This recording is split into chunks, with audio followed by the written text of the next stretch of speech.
recovery. We are going to put that off if it's okay with the council. Is everyone okay with a committee meeting 2 weeks from tonight?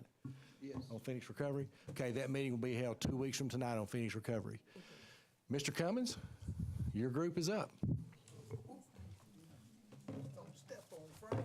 You know, an old person, we're not real stable, physically and sometimes mentally either. I couldn't help but think today, I was watching several channels on network news, and I got to looking at our governing body of Congress. And of course, when you make comparisons, everything's relative.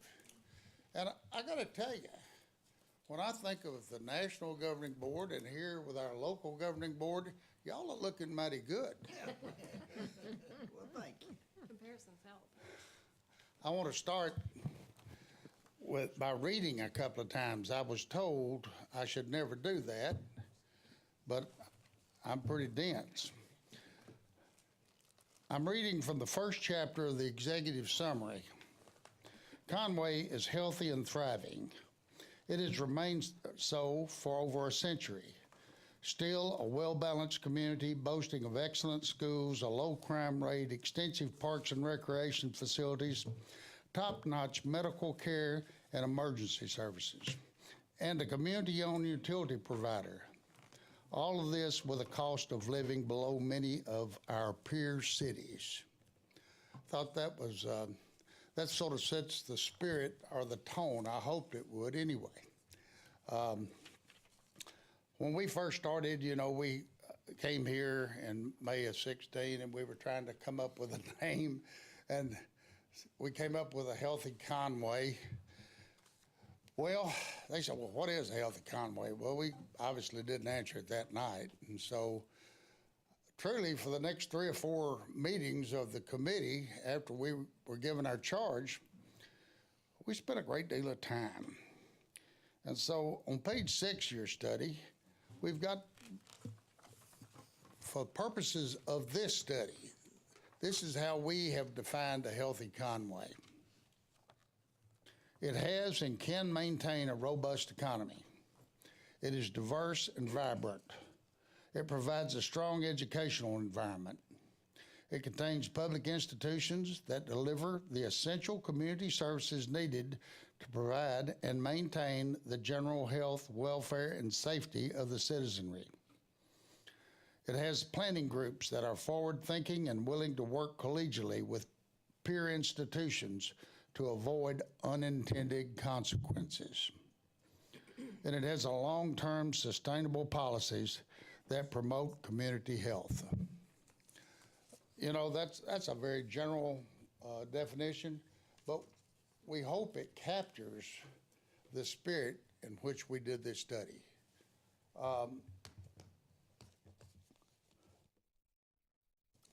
Before I get into the study and questions, I thought it would be important for y'all to know what we've done since May 2016.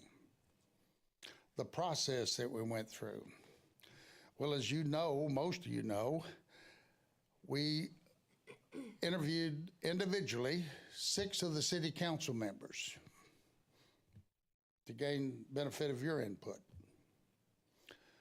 We interviewed the Conway Corporation leadership and their board chairman.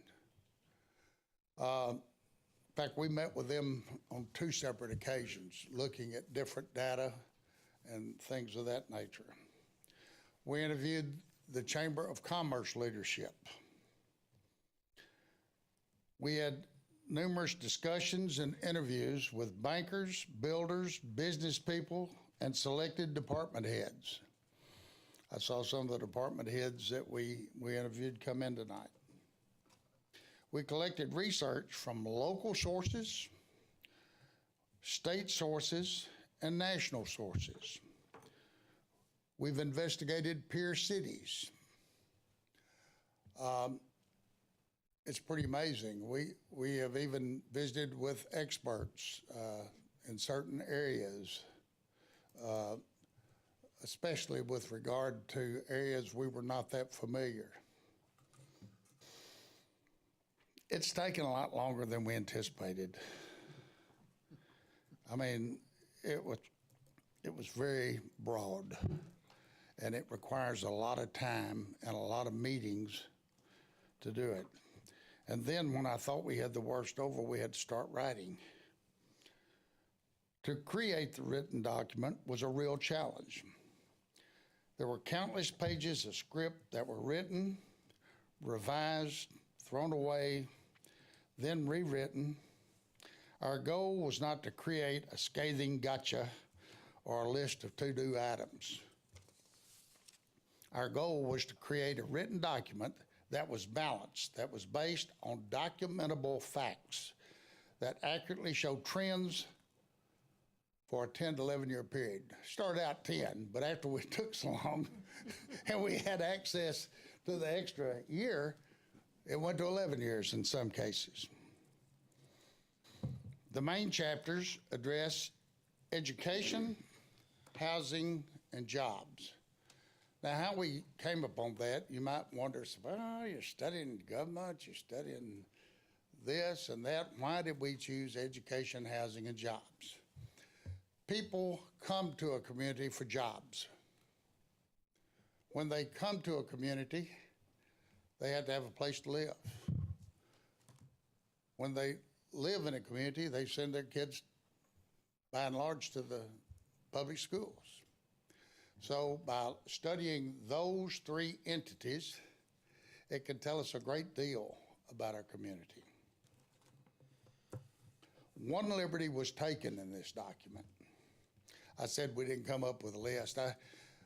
And the reason I say that, I had some proofreaders that we trusted and swore, made them swear on the Bible. Said, all right, read it and give us honest feedback.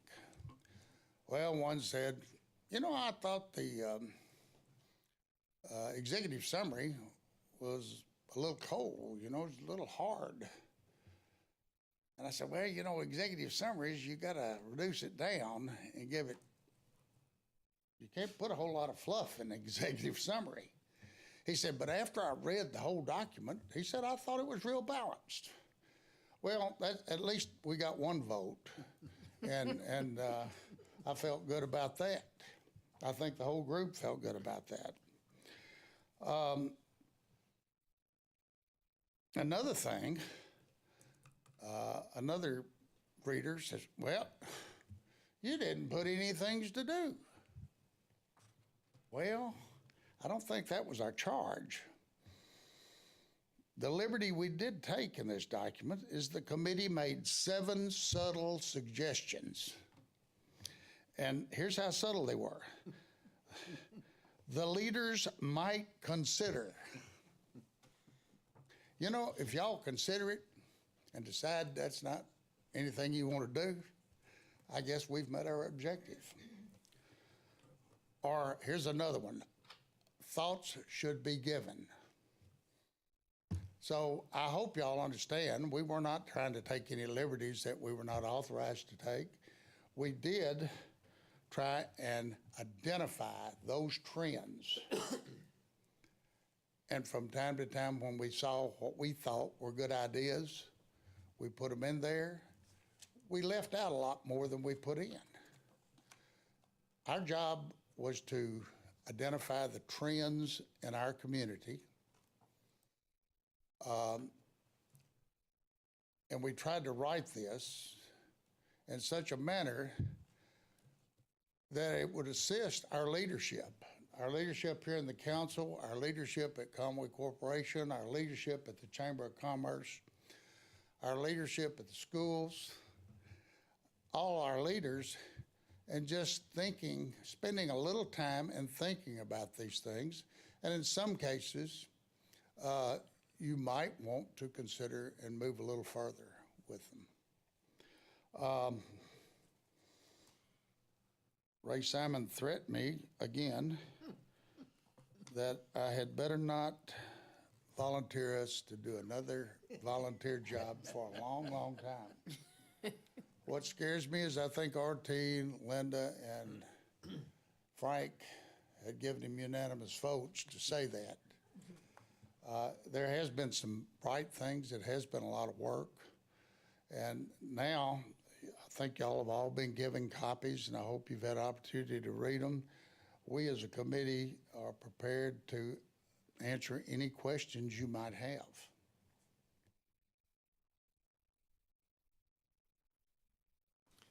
For those of you in the audience, this was a study that was that Mayor Townsell and the council in 2016 asked this group to put together. Woody, would you introduce the other members of the committee, Be please? happy to. Frank Moix in the blue shirt, Ray Simon, Linda Tyler, and R.T. Williams. And let me tell, for the benefit of the group, all of these people have served extensively in public service. Frank served on the council 20 years. Ray Simon, my gosh, he's gone to the highest level of education in our nation's government.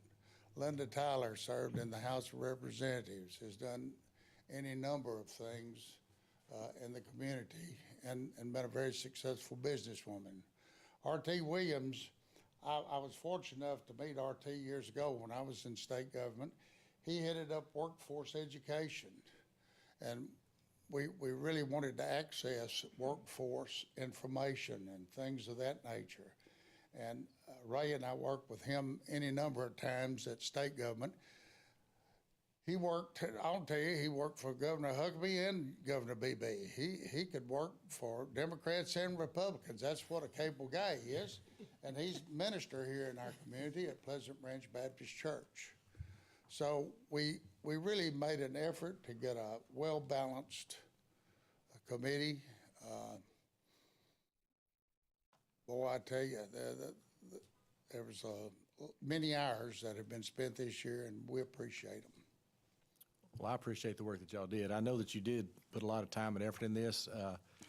Had many meetings with Woody and Ray and Frank specifically and the rest of the committee. You can tell Ray comes from public education because if we ever met over lunch, I could get Woody to buy, but you could not get Ray to buy lunch. I know that's from years of public education, right? But anyway, I do appreciate all the time and effort you put into this. And council, do you have any questions? Woody, what did you find that might or might not be being addressed from a city standpoint, from city services? Was there anything that jumped out at you that either we're doing right or we're doing wrong? Well, I think, let me go over on the items that we addressed. I interviewed sanitation department. We interviewed streets and roads. We interviewed parks and recreation. We interviewed police. We interviewed fire. And we also interviewed, well, we interviewed those five because that is the major population of your employees. That's the major commitment of your funds. And we also interviewed Tyler Winningham in finance. And boy, all of them were very good. One thing I got to tell you, I'd admonish the citizens of Conway and the members of the council if you haven't read their annual reports. They have excellent annual reports. There's data in there that you need to know. Now, after we looked at their reports and this and that, I interviewed each one of them at least once. And then we wrote those up. Let me tell you some of the good things. I'm especially proud of sanitation because I was chairman of the sanitation committee when we built the new landfill. It's not new anymore. You remember that, Andy. And the first day it was open, it had 25 years life expectancy. Today, during 2017, they gave it 49 more years. I'm not sure any of us in this community can really realize how many millions of dollars that is in an asset. That's wonderful. There's no doubt the regulations have helped us. Believe that or not, isn't that unusual? Regulations have helped us. And then, but also, we've done some smart things and some good things. When I look at, come on, somebody else.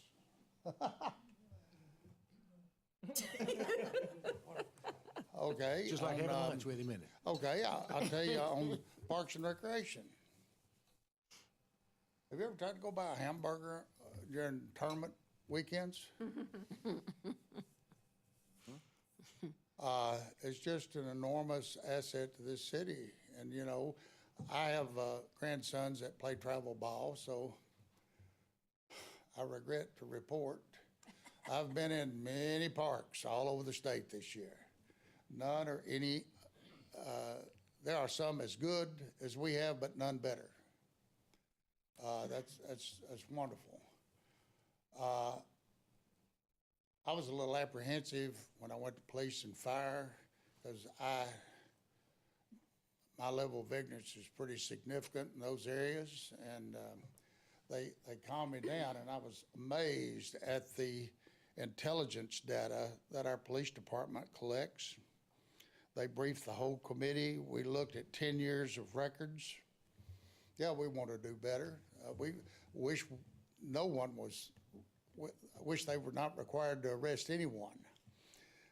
But they have a fine intelligence system. My main concern is, gee, a lot of competition for policemen now. You got to pay attention to that and be sensitive to that. When I look at the fire department and I start looking at the 5,198 responses they had last year, 91% were medical emergencies. I was one of them. I had some terrible back spasms, and my wife couldn't manage my dainty body and get me there. And at 2:30 in the morning, she calls, and instantly there was 3 firemen there. Took all 3 to get me down from the second floor, but and they were there before even the ambulance got there. And I understand that that's not uncommon. That happens. Just some excellent things like that. Streets, golly gee, y'all have already addressed part of that, had studies done, and we've done a lot of new construction and everything. I haven't heard a soul say that they were against improving the other streets, and the study, as I understand, that was done by bona fide, qualified people. Though I'll have to tell you, on some of these streets, I think you could have paid the committee just a portion of that cost of the study that you did, and we've done it a lot cheaper and told you the same thing. It needed to be done. Thank you for saying that. Yeah. I appreciate that. And, well, there it is, and as we look at, we've had a lot of great active dynamic things. We've done quality of life, but you know, foundational things are important too. I'm not against quality of life. I'm still for quality of life, but I'm also for foundational things. And I think the committee, I hope I'm saying what y'all want to say. Won't say it, then Woody, I'm going to correct you for just a minute. What? When you talk about quality of life, yeah. you need to talk about a good quality of life, because there's another quality of life that I just as soon not have. Oh, you're right. We need to put a little, would that be an adjective? Mr. Simon, would that be an adjective? It doesn't make any difference. I don't have to know. I'm married to an English teacher. So, all right, and I'm going on. I got to tell you, the first day I went to get information, the committee had met, and they gave me a list of to-do items, and I went out to get some financial reports from Tyler. And Tyler's in the room, so I got to be reasonably accurate. And I said, Tyler, I could come in here and ask you to give me a 10-year history of all these things, and we could take them and put them in front of Frank Moix and Ray Simon and Linda Tyler and R.T. Williams, and we could decide some of the things we need to be concerned about. But it would save us a great deal of time if you showed us what you're concerned about as a financial officer. And golly gee, it made it a whole lot easier. We saved a lot of time. And hey, I didn't say he was scared of, I'm just saying concerned about. There's some things on my personal budget I'm concerned about. You know, I would think unless you're uncommonly wealthy, there's certain things on your personal budget that you're concerned about. We pay Tyler to be concerned. Huh? We pay Tyler to be concerned. Okay, well, and you're right, and I think he was, and I think we got a lot of good information. One of the most difficult things to write was about the city finances. And let me tell you why. And you're going to say, oh, yeah, I see what you mean. Is there anything more complicated than governmental income Fund and accounting, expense? yeah. It's very hard. You know, I had a guy chew on me because I was doing this study the other day because we didn't take some of that A&P money and put it on roads. I said, you know, it's pretty hard to come up to somebody and say, golly gee, are you familiar with how the A&P money got there? Are you familiar with the ordinance that was passed by the citizenry that specifically stated what it would be used for and how it would be used and what it couldn't be used for? There's an interesting article in MGAS today about a city who didn't do that correctly and the audit as a result, so. I think, well, interesting, we were visiting with the chamber and they suggested that Fayetteville would be a good peer city. And I agree with that. There are certain reasons. It's not as complete a thing as Jonesboro, and there's some reasons there's not as complete a things as Saline County. Fayetteville does have a lot of things in common with us, and so we got to looking at their finances, and we took their income as a city, and we divided it by the population, and it came up to about $1,100 a person. So a family of four would pay $4,400 a year in taxes of some sort. That's grouping them all together. We did the same thing for Conway, and it's about $890. And so when you look at that, and you'd say, whew, this is a very inexpensive place to live. And when you look at the Conway Corporation bill, you can say, ooh, this is a very inexpensive place to live. Unfortunately, it is a very inexpensive place to live, but golly gee, if the city had the same formula for funding, you get, I think, Ray, was it $16.8 million more? Something like that. year? I remember that, yeah.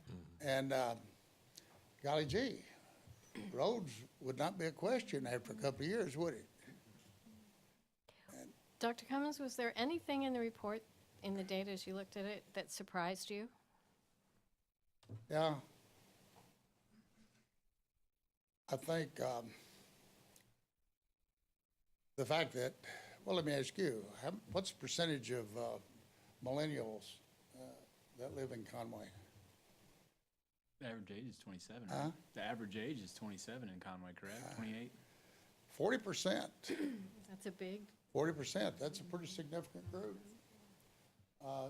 And believe me, you can have, I'm a baby boomer, and then there's Generation X, and we're a little different, not much.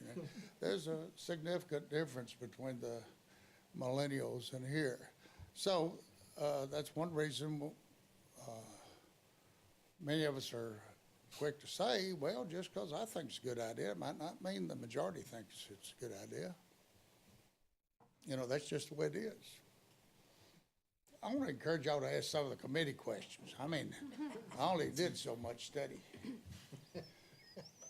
well, I think this report is a good place where you've kind of gathered a lot of information. I think it's going to complement a number of the other reports we've gotten from the planning department. We can, you know, compare them to the audit and the financials we get from Tyler and other things here as we look to address, you know, under Bart's leadership, the next phase where we're headed. Well, you, say one thing, you'll see it throughout the report that we utilized a lot of sources. We didn't just go to one place to pick. And somebody else could have come behind us and used a different source and come up with different numbers, some less, some more, that might prove or disprove a little bit different. But I think regardless, if you are, and a lot of this data is not current. There is not current data on Yeah. a lot of the information we were seeking, so you have to, data is the best you can do. So we tried to be multiple sources. We came up to the conclusion, someone else might come up with different numbers, but I think the ultimate conclusions that we reached would have been reached even though some of the raw data might be a little different. We'll use it to look for trends, and that's kind of what, And I think yeah, those trends, anybody can find similar trends right. in the areas we studied, even if they use different sources. you know, Linda and RT have a lot of connections to where we get job data. Well, we got it, we looked at it, and so we need some more stuff, so Ray and I also started looking for job. Can't find it. It's pretty hard to find. That's current and meets what we were looking for Conway. You can get it for Faulkner County, you can't get it. But it's very difficult. I think one thing, the overriding, what got me interested in this is, those of you, I hope you read the educational chapter.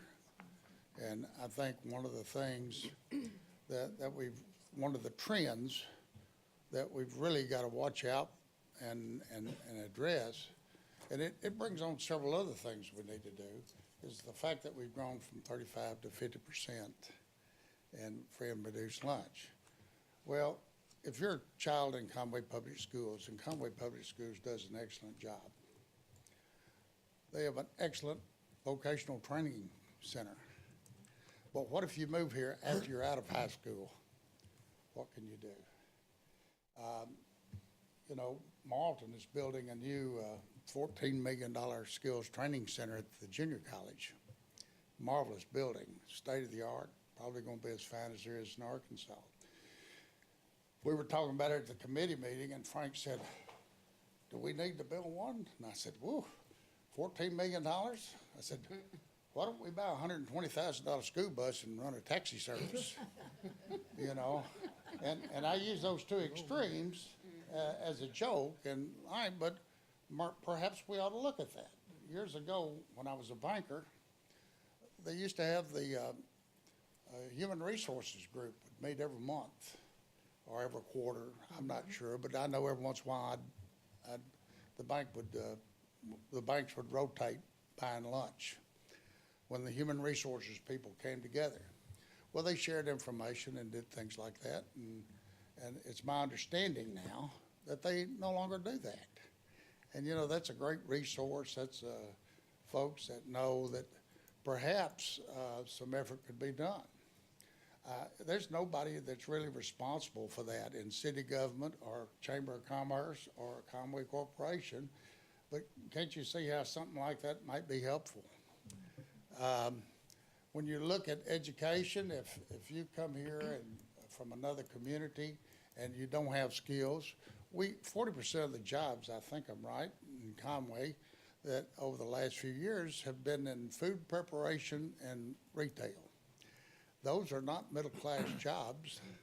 They don't command much salary, at least enough to be a homeowner and like that. So in essence, we've created a situation that in time, it's not that way now, everything's working fine, and it's not, in time, if these trends go unabated, then it's not unreasonable to think we could be up much higher.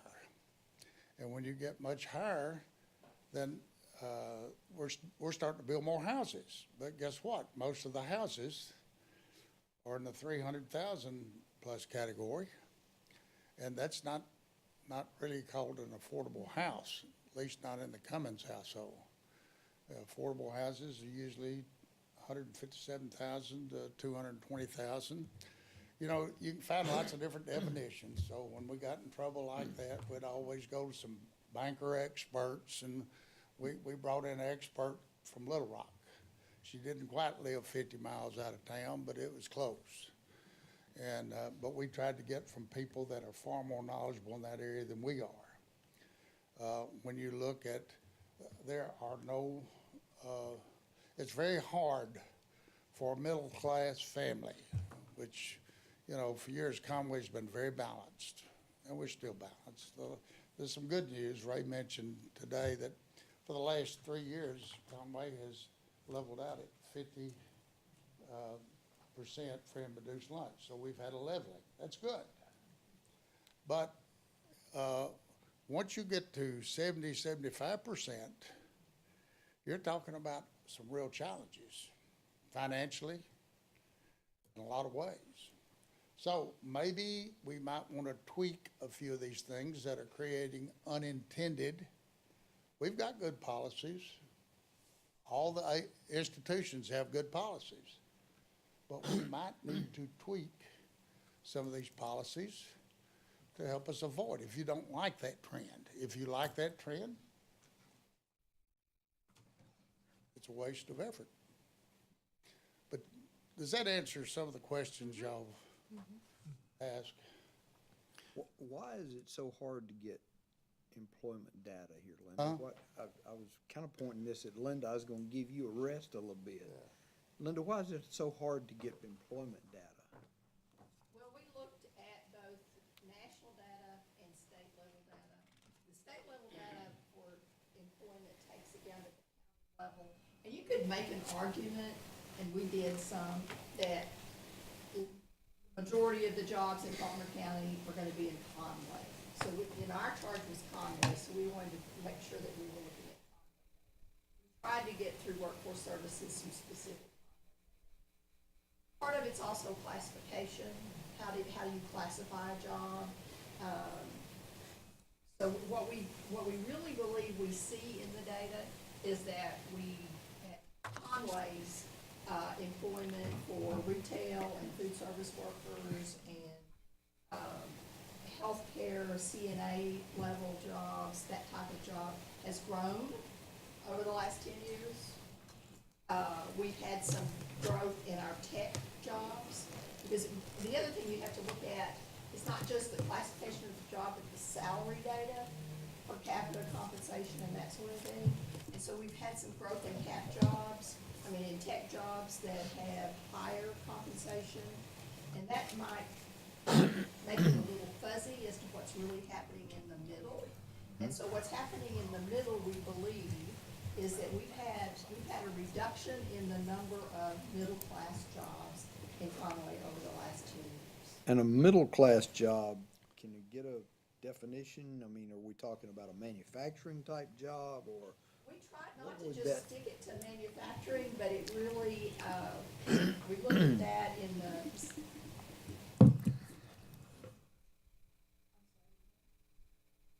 Are we proud, that data, and has some classifications in terms of what middle-class jobs are, but, they're construction, welders, manufacturing, could be, middle-level health tech kinds of jobs.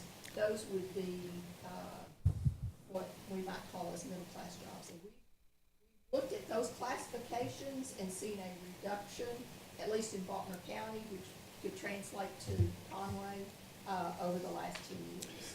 So we've had a growth in retail and more minimum wage kinds of jobs. We've had a growth in tech, and we've had a reduction in the middle.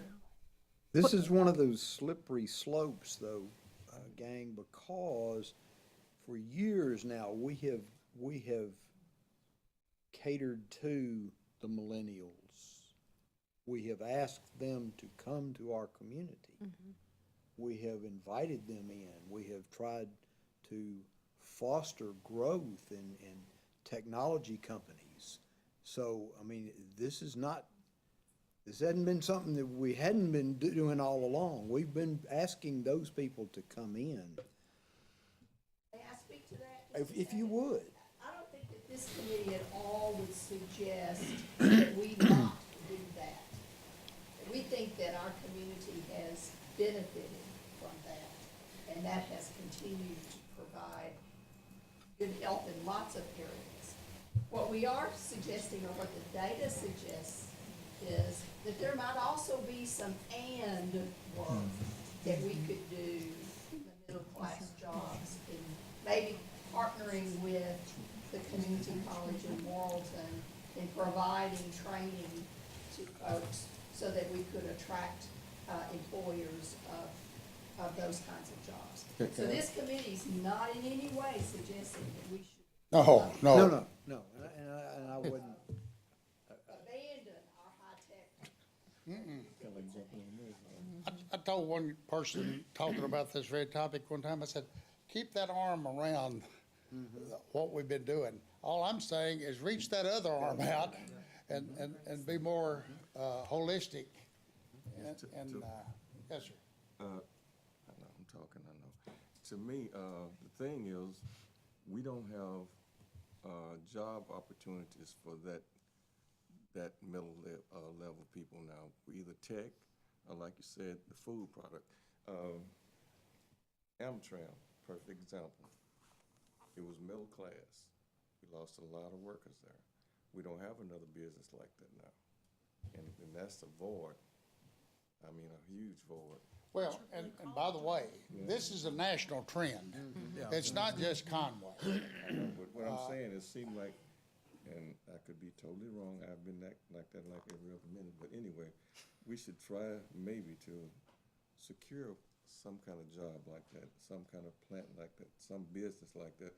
I love the tech job because we get some quality people in there, quality jobs, but it's like you said, it's a lot of people that could do other job but can't do the tech job, and they're looking for that. And that's why so many of them in the food services and whatever, because they have to take what they get. Sunday's paper was an article about the mayor of New York City. He's trying to do the same thing in Manhattan.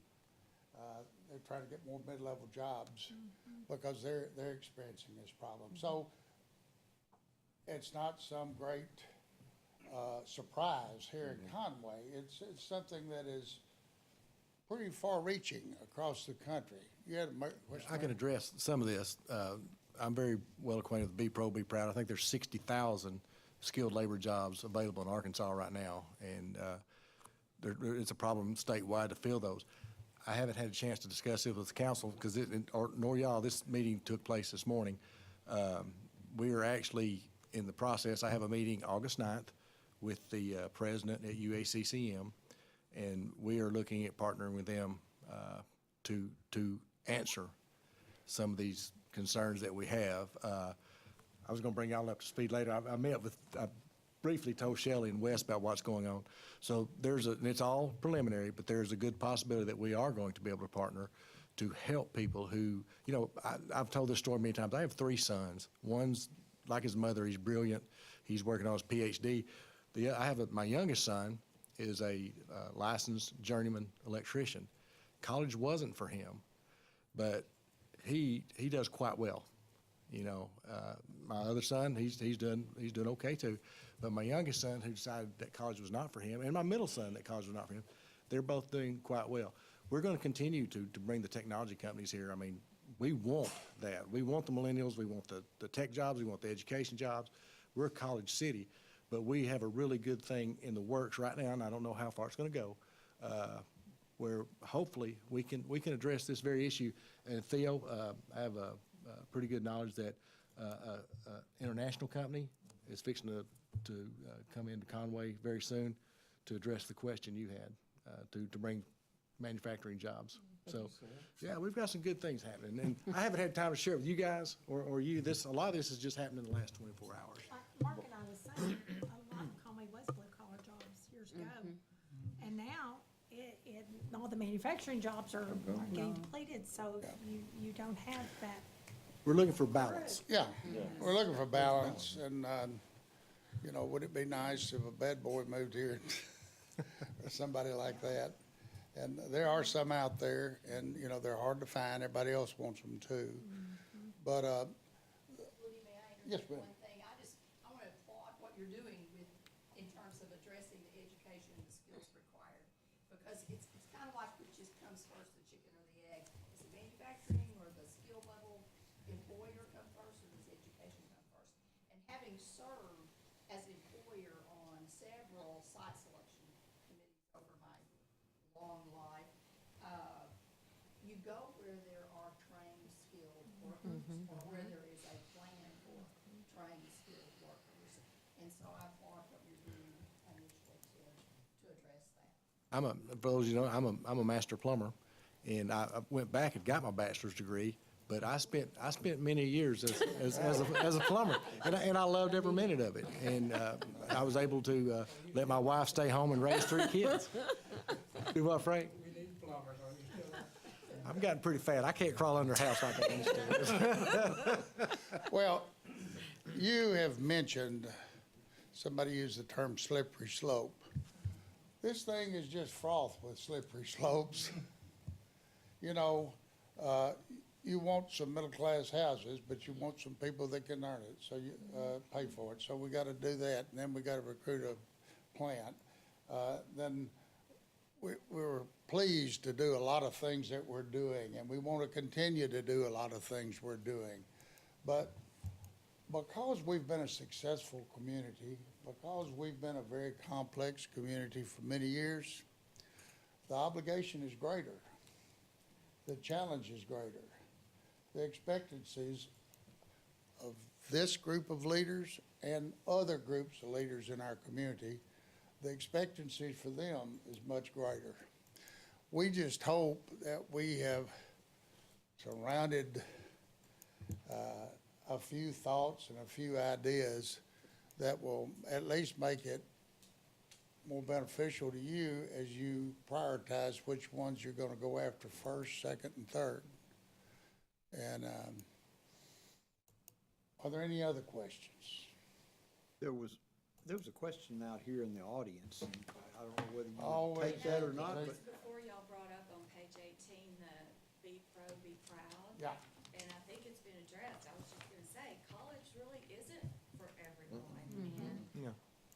partnering with Morrilton, with this new program is great, but also maybe working with local businesses who have a plumbing company and a construction company and offering some sort of incentive for them to have apprentices and get this information to the kids who are graduating from school. We totally agree with what you're saying. But one of the challenges in getting that done, I think one of the challenges that we've run upon in that respect is that the school systems, they promote 4-year colleges. I know. And so if we can somehow get the school system to promote secondary education as hard as they promote 4-year college, and these kids go 4 years of college, come out, they don't have a job because what they studied in college is not relevant to what the marketplace is. nothing. I'm one of those people who moved here to raise my children. You know, one of those people that got promoted to get here, and I've raised my children, and I just put 2 children through college, and, you know, they're great, but I think there's a lot of kids, and I can tell you what part of the problem is, a lot of kids think they're too good to do this. And I think looking at these jobs, it needs to be incentivized, like, these are great jobs. I'm redoing a house right now, and I can tell you, plumbers and carpenters, and these people make good money. Well, I think, And they're hard to get, you have to wait on them. I understand, but one of the challenges to have a great program like this, who's responsible for this? Yeah. It's not the schools, they're required through graduation of 8th grade by law. There's certainly no requirement for the city to do this. There's not a law that says you must have a vocational facilitator that will help educate this and create a mid-level job. There's nobody in the chamber that does this. There's nobody at Conway Corporation, and I think when we see things like that, it's because really it's sort of a void, and it's never been addressed by anybody at any time. And it may be a challenge. I don't know how big a challenge it is, but it may be. I think Thank you for telling me it's mine. Conway all I Public had. Schools does have a career and technology school that does quite well. you know. Any other questions, council? Mr. We Cummings? just got this tonight, so I'm sorry if we hadn't gotten to read it in full yet, so. Okay. If we have any questions, I'll address y'all if I do. In 2 minutes, can you give a summary, because there's been a change at the top at the city and at the Conway Corporation that's gone on since y'all started this project? My 2-minute summary. Yeah, UCA too as well. UCA. Yeah, I mean, a lot of changes in a lot of the top places around I town. think there's a real calling for a great deal of collaboration. How many times have y'all decided to overlay a street that had just had a utility put under it, and then we had to cut the new street? How many times has, things like that happened? Well, there's a great deal of collaboration that needs to go on. Right now, one of the challenges is it's so expensive to develop a lot nowadays that the average lot runs about $60,000-65,000. You can't build an affordable house on a $65,000 lot. So right now, our well-intentioned policies have created unintentional consequences. And so we're making it hard for a middle-class family that even if they want to move to Conway, they do it. As you look at the housing, read the data. Since many of y'all haven't read this, I'll go over it for you. And the housing permits of housing units that have been built in Conway in the last 10 or 11 years, 60% of them are rental units. Vast majority of them are very expensive homes. There's no middle class, or very few. There are few. Invariably, somebody will take me over and show me one tomorrow. But there are very, very few affordable homes available in Conway. So I tried to write a whole section on this to explain that complex situation, and I was not capable of writing such a complex thing. And even with Ray Simon being my editor, it's just pretty complex. You know that. Y'all know it very well right here. But it's one of those things that are going to have to be addressed. I think one of the things that might be driving you might want to ask Ray about this, to talk to you about the schools and education. Would you address sort of summarize that educational chapter, Ray? You don't have to thank me. Big food train.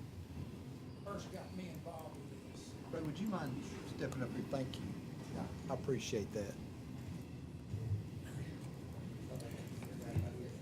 When Woody first got me involved with this, it was a phone call and said, Ray, Frank and I have been looking at some things in Conway, and we're seeing some trends that we weren't aware of. Could you look at the school district and see if you see any trends? I said, what am I looking for, Woody? He said, I'm not going to tell you. Just take a look and see what you find. Well, anytime I'm asked a question like that, whether it's for Conway or in my other experiences where I've been asked to look at this particular school district, I always look at the poverty level of the school system, because the poverty level of the student body is going to determine the challenges and the opportunities that any school district has. And there is a confirmed over research over decades that there is a definite relationship between poverty and academic achievement. There is not a confirmed relationship between poverty and ability. Poor kids rich kids, middle-class kids, the ability levels are there. But the achievement opportunity, the ability to achieve is greatly diminished in a school system with high levels of poverty.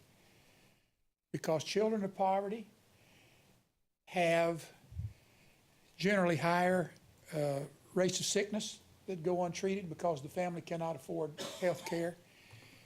Parents of those children of necessity must work 3-4 jobs, so they're not home a lot with their children to help them with homework, to guide them with studies.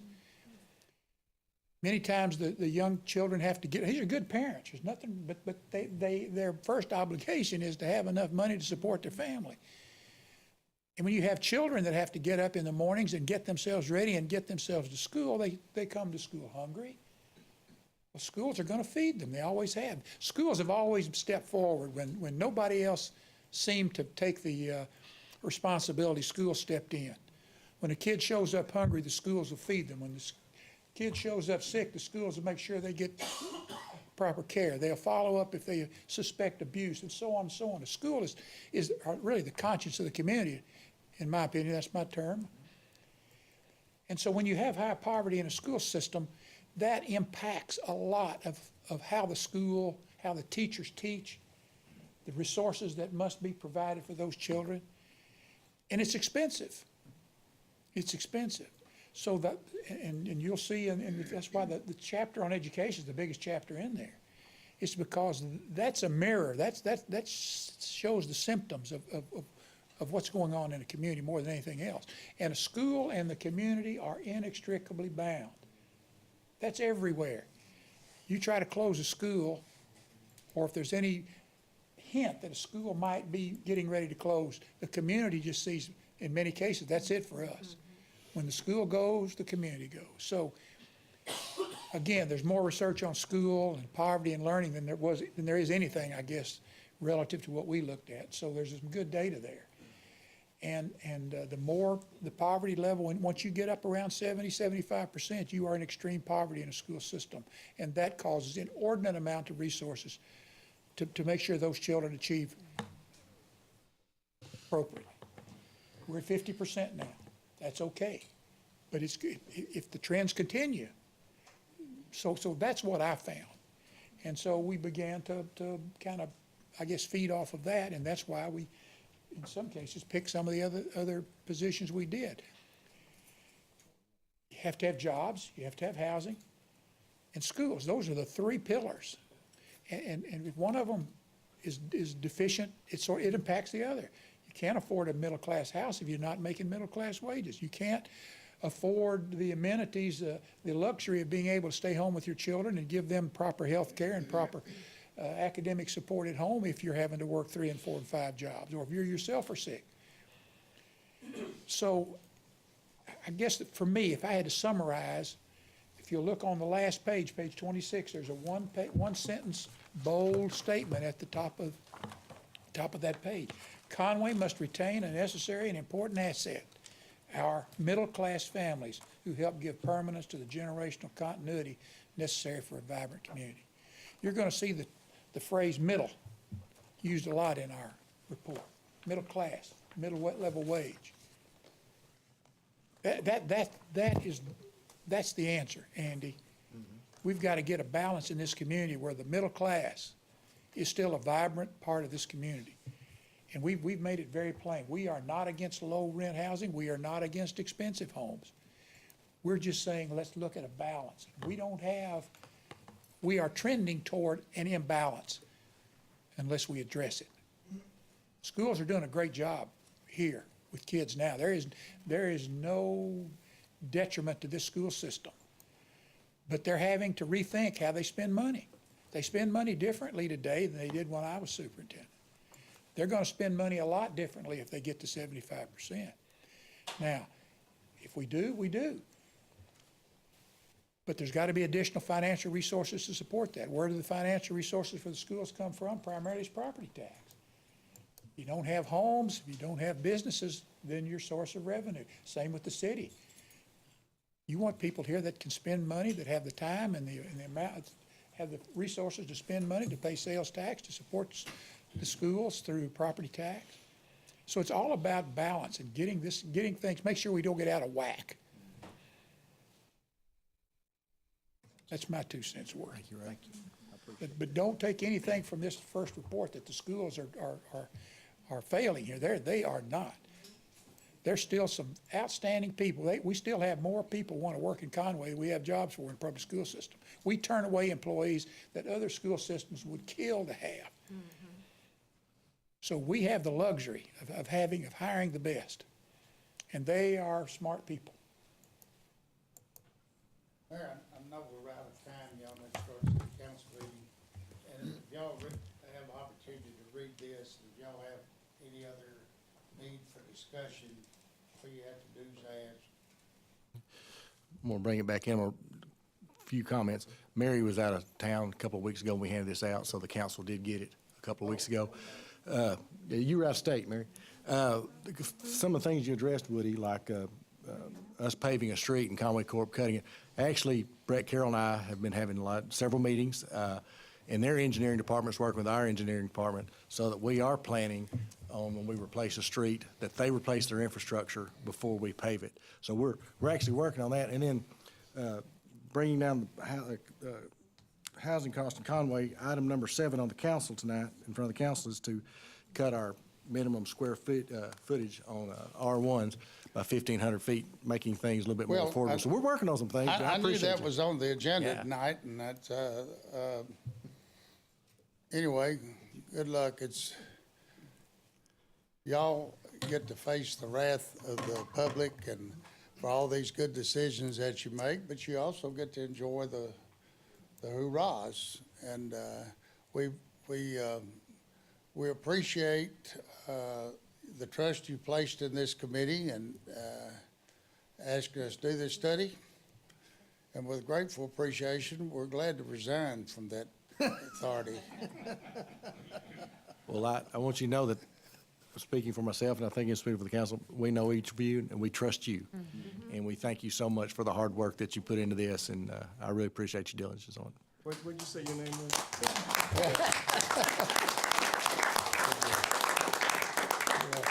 Let's take about a 5-minute break, if that works for everybody. Yeah.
Good evening, everyone. We're glad you're here tonight. We always open each council meeting with a word of prayer and a pledge. You're free to join us if you would.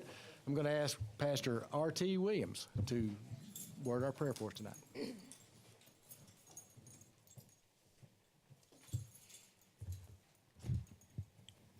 Ask everyone to bow with us in prayer. God our Father, we are thankful for life, for liberty, for the pursuit of happiness. We thank you, Father, for government, for you ordained it for the welfare of people.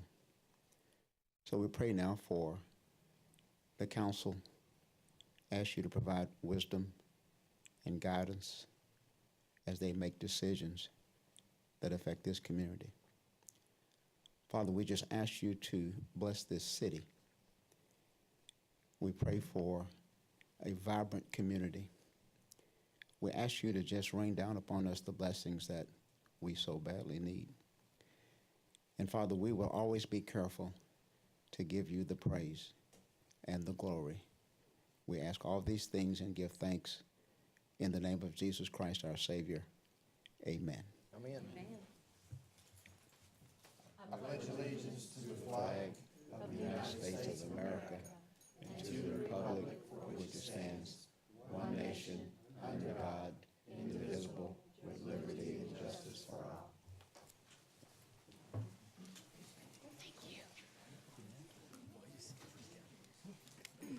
We'll now call this meeting to order. Mr. Garrett, please call the roll. Mr. Hawkins? Here. Mr. Pruitt? Here. Miss Mel? Here. Mr. Ledbetter? Here. Miss Smith? Here. Mr. Jones? Here. Miss Isby? Here. Okay, you should have received copies of the July 11th, 2017 City Council minutes. Any corrections or changes? Make a motion to approve. Second. We have a motion and a second. Any further discussion? No discussion? All in favor say aye. Aye. Any opposed? 7-0. Mr. Grimes has got his toes in the sand in Destin, Florida, so he will not be here tonight. First up, we have our monthly financial reporting ending for June 30th, 2017. Mr. Winningham, you are up.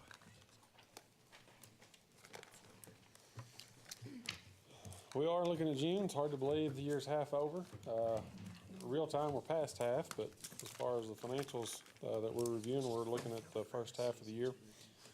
First page there, the general fund, you can see we're not in a great spot. The first 6 months is always the hardest for us compared to the last 6 months. We've got a lot of expenses front loaded on the year. One of our big revenue sources, the ad valorem tax, is loaded in the back end of the year, as well as the 1.3 million turnback from lot fee that we get. You can see we've not recognized any revenue there yet. We'll start to get that in usually in this month, July, August, and September is when we realize that. Also, June was a 3 pay period month for us. So if you look at this financial report and compare it to June of 16, the revenues are similar, but you can see that expenditures in that month activity column are all higher because of those 3 pay periods. And that with the combination of the lag in revenue that we always experience first half of the year is what is leading us to show that net expense for the year there of $959,000. All of our other major funds are extremely healthy, showing good balances, as well as on the last page, our major project funds, all those as well. The Parks and Rec A and P tax may look a little low comparatively, but that does not reflect the $2.8 million in the loan that we took out this year. So today, as we speak, the balance in that account is up over around $3.5 million. So all of our funds are fine, in good shape. I think general fund is going to be fine as well. We just got to get over the hump of mid-year and head in towards the latter part of the year.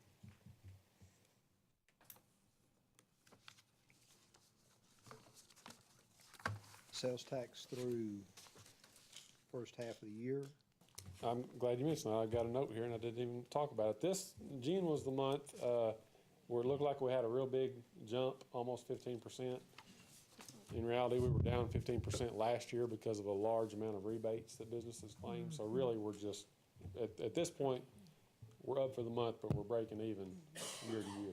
Not counting that year, which is, I'm sorry, not counting that month as an anomaly, year to date, we're up about 4% in sales tax. So that's a good sign. And that's over our budgeted amount, is that correct? No, sir, that's over last year's Last collections. year's, thank you. Any further questions, Mr. Winningham?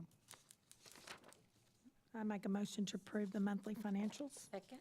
We have a motion and a second. Any further discussion? All in favor say aye. Aye. Any opposed? Passes 7-0. Thank you, Mr. Winningham.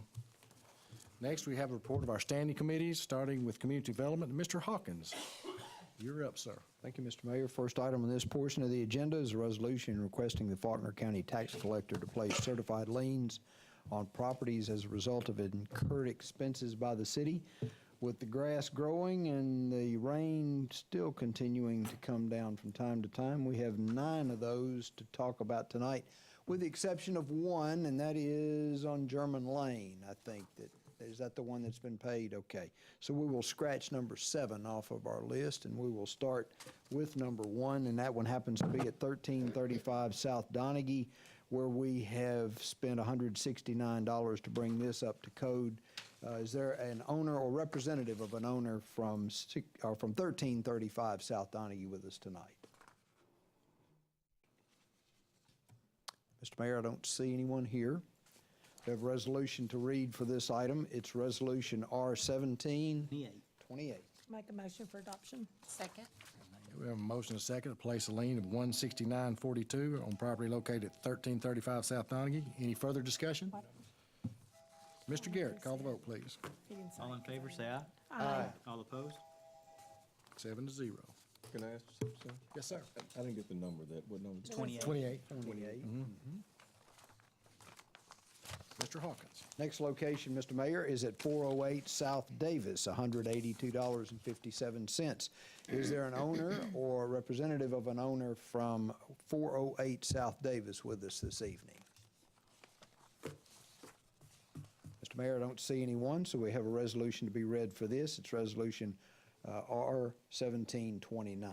Make a motion for the adoption of the resolution. Second. We have a motion and a second to place a lien of $182.57 for the property located at 408 South Davis. Any further discussion? Mr. Garrett, call the vote, please. All in favor of this motion, say aye. Aye. All opposed?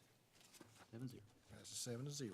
Next location, Mr. Mayor, is at 66 Briarwood Circle, $193.49. Is there an owner or representative of an owner from 66 Briarwood Circle in Conway? Mr. Mayor, I don't see anyone in attendance. This would be Resolution R-1730. Make a motion for adoption. Second? We have a motion and a second to place a lien of $193.49 on property located at 66 Briarwood Circle. Any further discussion? Mr. Garrett. All in favor, say aye. Aye. All opposed? Passes 7-0. Mr. Hawkins. A second location on Briarwood. This one is at 26 Briarwood Circle, $213.63. Is there an owner or representative of an owner from number 26 Briarwood Circle in Conway with us this evening? Mr. Mayor, I don't see anyone. That being the case, we have a resolution to read, R-1731. Make a motion for adoption of the resolution. Second. We have a motion and a second to place a lien of $213.63 for property located at 26 Briarwood Circle. Any further discussion? Mr. Garrett, call the vote, please. All those in favor, say aye. Aye. All opposed? 7-0. Passes 7-0. Mr. Hawkins. Next location, Mr. Mayor, is at 817 Teal Drive, $226.23. We've spent on that one to get it up to code. Is there an owner or representative of an owner from 817 Teal Drive in Conway with us? Don't see any representation, Mr. Mayor. We have a resolution to be read for this one. It's a Resolution R-1732. Make a motion for adoption of the resolution. Second. I have a motion and a second to place a lien of $226.23 for property located at 817 Teal Drive. Any further discussion? Mr. Garrett, would you call the vote, please? All those in favor say aye. Aye. All opposed? 7-0. Mr. Hawkins. Next location, Mr. Mayor, is, it looks like a duplex at 1525 and 1527 Hardy Street, $244.20 we've spent on that particular location. Is there an owner or representative of an owner from 1525 and 1527 Hardy Street with us tonight? Mr. Mayor, I don't see anyone. We have a resolution for this item. It's Resolution R 1733. Make a motion for adoption. Second. We have a motion and a second to place a lien of $244.20 for property located at 1525 and 1527 Hardy Street. Any further discussion? Mr. Garrett. All those in favor say aye. Aye. All opposed? Passes 7-0. The next location, again, is the 605 East German. That has been paid today. And so we take that off our list and move on to the next one, which will be 1832 South Boulevard, $544.72 on this particular location. Is there an owner or representative of an owner from 1832 South Boulevard with us? Mr. Mayor, I don't see anyone, so we have a resolution for this item. It's Resolution R 1734. Make a motion for adoption of the resolution. Second. Okay, we have a motion and a second to place a lien of $544.72 for property located at 832 South Boulevard. Any discussion? One note, in the first paragraph, it says 1832 S Boulevard, and I think we just need to spell out south. I'm sorry. In the first S Boulevard. paragraph, it lists 1832 S Boulevard. It doesn't spell out south in the resolution, the first whereas. Okay, we need to amend that. Okay, we'll amend that. Okay. So, all in favor to place a lien of $544.72 on property located at 832 South Boulevard with the amendment, correcting that. Any further discussion? Mr. Garrett, call the vote, please. All those in favor say aye. Aye. All opposed? Passes 7-0. Mr. Hawkins. And the next item, Mr. Mayor, and final one on this particular section of the agenda is at 818 Drake Drive. Is there an owner or representative of an owner from 818 Drake Drive with us this evening? Mayor, I don't see anyone, so we have a resolution for this one. It's R 1735. Make a motion for adoption. Second. And this, by the way, is $605.89. This was We have a motion and a second to place a lien of $605.89 for property located at 818 Drake Drive. Any further discussion? Mr. Garrett. All those in favor say aye. Aye. All opposed? Passes 7-0. Mr. Hawkins. Next item, Mr. Mayor, is an ordinance accepting and appropriating grant proceeds awarded to the Conway Code Enforcement Department. This is an $18,000 grant money, and this appears to be an accounting ordinance. It's ordinance 78. 01778. Make a motion that we waive the 3 readings. Second. Okay, we have a motion and a second to waive 3 readings. All in favor say aye. Aye. Any opposed? Move for adoption. Second. We have a motion and a second to adopt this ordinance. Any further discussion? Candy, would you like to talk? Yeah, Candy, I'd like if you come explain. This is we hired Candy here at the first year to be our grants administrator, and this grant is going to help some of our Conway residents who need some help with some of our code enforcement issues. And y'all are welcome. You know, this is a new program, and we titled it the Code Enforcement Redevelopment Program.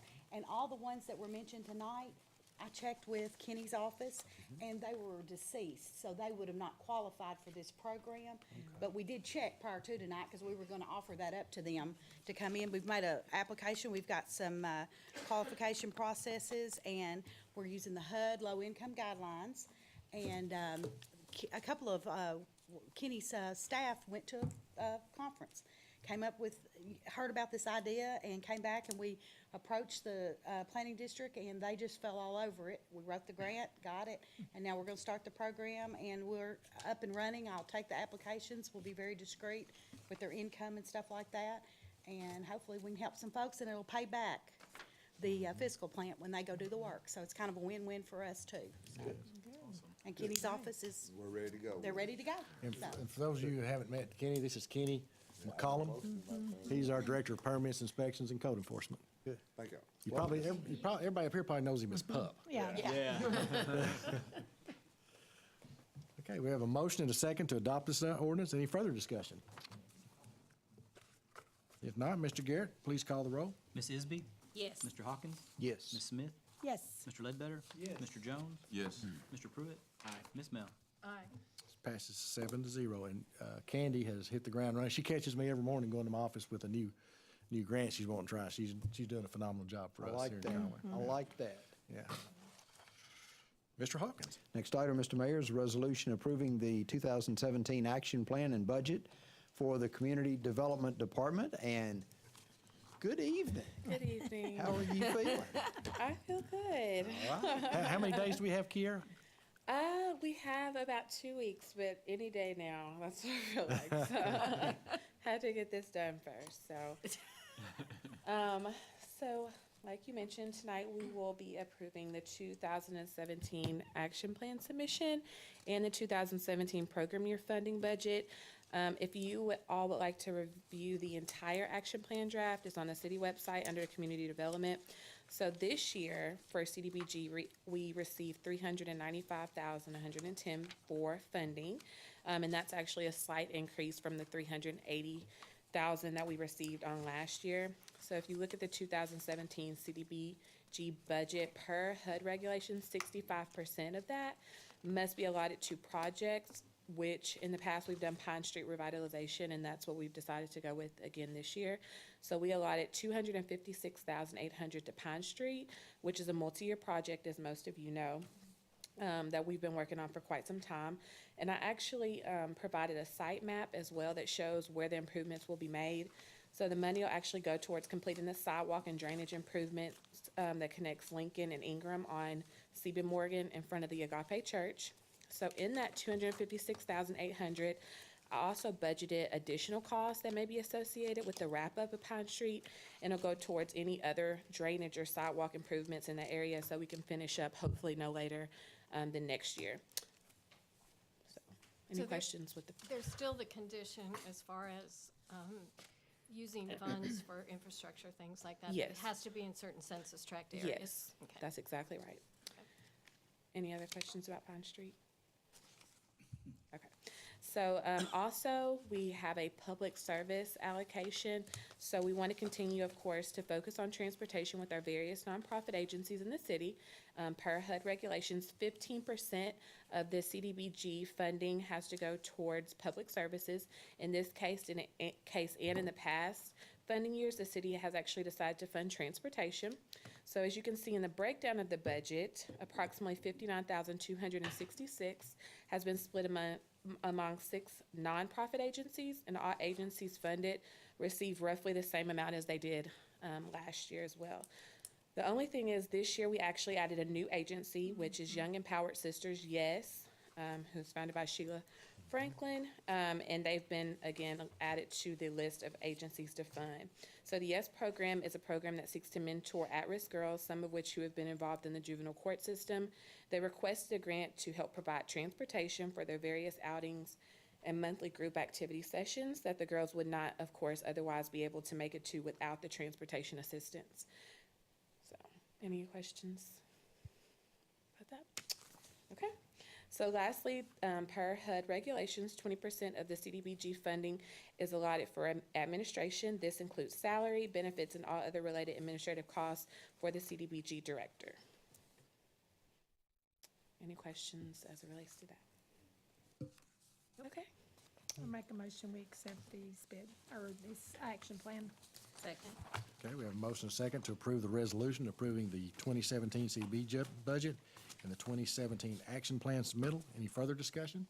Can you go back again real quick and tell me how much we got last year? I think I heard you say there was an increase. Yes, we got $380,000 last year and some change, but So it's not a huge increase. no, it was a slight increase. We got more because they said they were going to try to cut it all together, but we did not get, we did get an increase though, so. All right. Thank you. every agency and public service was able to, or every agency and project was able to get a little bit of a boost, so. Thank you. Great, thank you. Any further discussion? Mr. Garrett? This will be Resolution R 1736. All those in favor say aye. Aye. All opposed? Passes 7-0. And I'd like to brag on Kiara, too. She's jumped into a new job, and she traces me down the hall every day, too, with something new she's wanting to see doing CDBG, and she and Felicia are working hard together on that. Thank you, Kiara. Mr. Hawkins? I like it when they chase you down the hall. They do. I like that. So, I've got a visual on that. Well, I'm slow. I'm easy to catch. I'm not running very fast. No, I got to run for Kiara.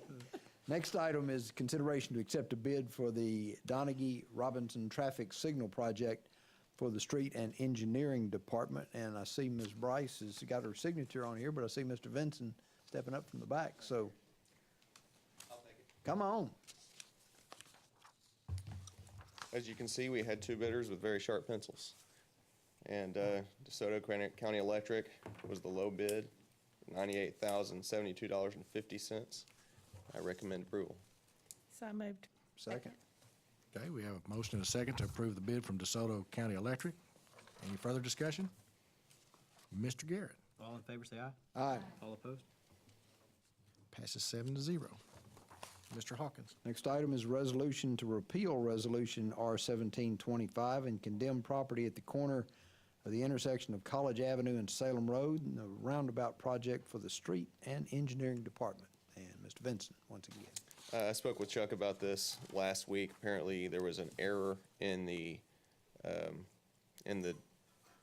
description for the property. And so this is this ordinance corrects that error. That's why it repeals the one previously. This is a correction of the legal notice for condemnation. That's correct for Okay. Walgreens. Make a motion for the adoption of the resolution. Second? We have a motion and a second to approve the resolution. Any further discussion?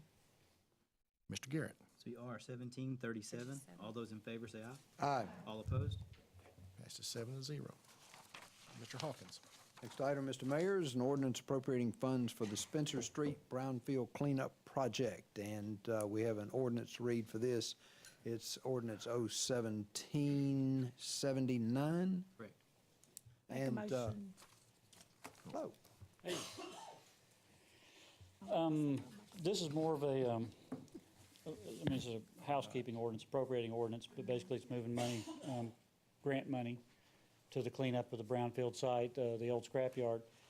I'm told that it's 98, well, no, the cleanup is done basically at this point. All the digging is done unless some report comes back to the contrary saying that there's some area that's still hot and needs to be cleaned up. So it's moving along basically, and that's where we're at with it. So we just need a little bit of money to pay the folks that have done the digging so far. Make a motion to waive 3 readings. Second? I have a motion and a second to waive 3 readings. All in favor say aye. Aye. Any opposed? Passes 7-0. Make a motion for the adoption of the ordinance. Second? Have a motion and a second to adopt this ordinance. Any further discussion? Didn't take long to get that out of there, did it? No. Get the right equipment in, you can move some stuff. Mr. Garrett? Mr. Jones? Yes. Mr. Ledbetter? Yes. Mr. Pruitt? Aye. Ms. Isby? Yes. Mr. Hawkins? Yes. Ms. Mel? Aye. Ms. Smith? Yes. Passes 7-0. Mr. Hawkins? Next item, Mr. Mayor, is an ordinance amending the zoning ordinance to reduce the minimum lot square footage in R1 in the single-family residential zoning district. And Mr. Patrick, this kind of dovetails with the hour and 10 minutes that we spent prior to the council meeting. Yes, it does. We've had requests over the last 2-3 years at least, maybe even longer, to look at some mechanism to try to reduce the infrastructure cost on building more affordable homes in Conway. One of those is lot size. What this will do is 2 things, and I'm trying to, because I caught something here at the last minute we may need to look at a little bit. But anyway, an R1 single-family subdivision right now requires a 7,500 square foot lot, at least 60 feet wide. So you have 60 feet of street frontage, and it would normally be, say, 125 feet of depth, so you get 7,500 square feet. What this will do is the 60-foot lot frontage remains the same, but we're reducing the depth of the lot to 100 feet, so therefore 6,000 square feet. I mean, you could play with the variables there and make it different, 80, width, wise, whatever. But the idea is that we have a minimum lot size of 100 feet, 60 feet wide, 6,000 square feet. Therefore, you can get a few more lots. It's not a tremendous number of lots in a typical subdivision. I know Mr. Crafton's here if he needs to speak on it, but and I'll just point him out because in a subdivision that he looked at recently, was drawn up two ways. Basically, the way we have it right now, 7,500 square feet, was drawn up allowing 6,000 square foot lots. Correct me if I'm wrong, 4 to 5 lots? 5. So the difference there was 5 lots. So he gained 5 lots by doing it that way, and therefore can get the cost down on the lots, so that cost can be passed on to the buyers of the homes ultimately, and a little bit more affordability there. So that's the idea going forward, is basically just want a 100-foot minimum lot depth, 6,000 square feet, and maintain that 60 feet wide. From the street, it would basically look the same as any other subdivision that's been built in the last 30 years, in Conway.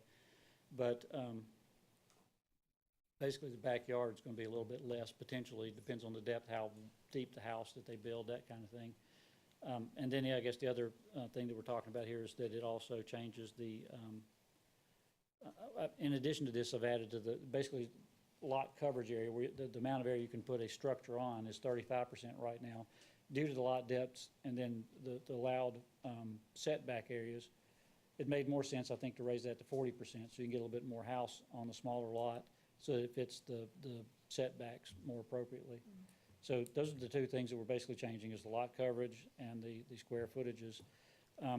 One thing that I'm just catching at the very last minute, and I'm sorry, because our subdivision, our zoning ordinance and our subdivision ordinance both kind of, they come together, but they're not together.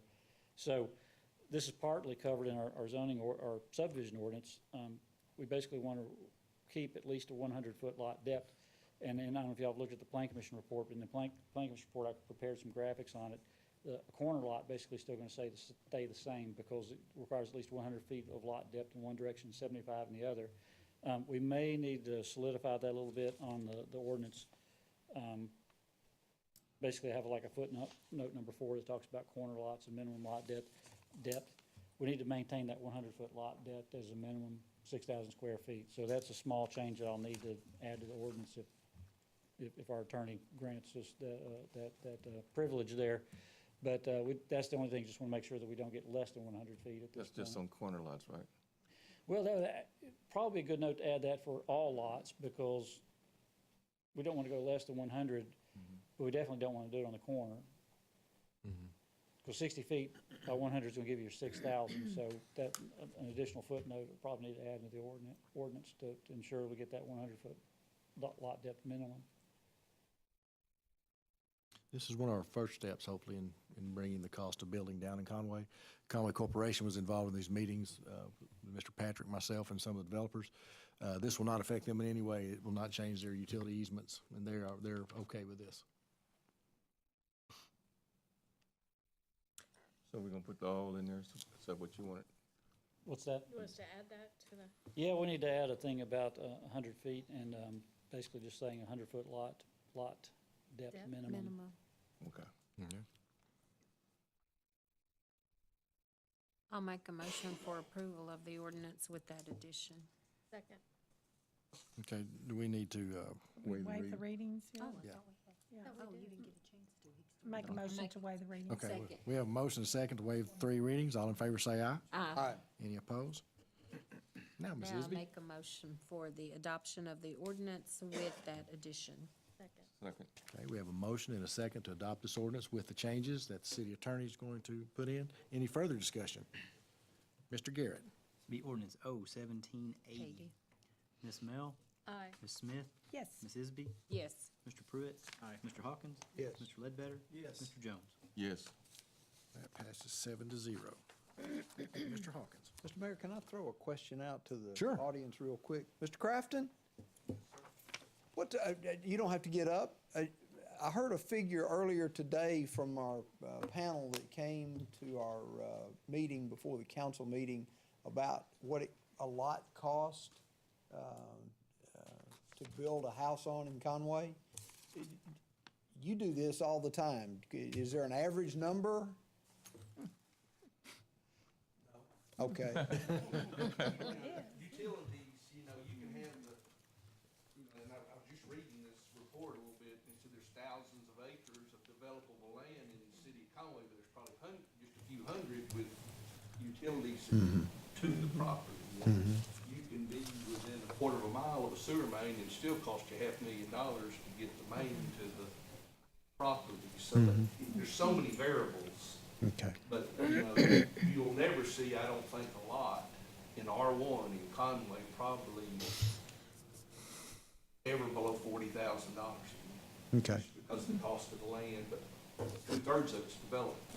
Yeah. We heard a $60,000 number earlier, and that was Well, this kind of an will eye-opener. do a lower, but right now, I'm gonna say 90% of the lots being developed in Conway, say from the railroad tracks west, are 50 and up. Okay.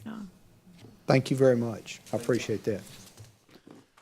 You're back up, Mr. I'm sorry. No, you're good. That's, I saw Mr. Crafton. I thought I'd take advantage of having him here for a moment. Next item is an ordinance to rezone property located at 841 Donaghy Avenue. The present zoning is R2A. The requested zoning is O2, and we have an ordinance to read for this item. It's ordinance O1781. Make a motion that we waive the 3 readings. Second. We have a motion to waive, a second to waive the 3 readings. All in favor say aye. Aye. Any opposed? Passes 7-0. Make a motion for the adoption of the ordinance and the emergency clause. Second. No, there's no emergency. There's not an emergency clause in this. I mean, yes, for the ordinance. Okay. We have a second.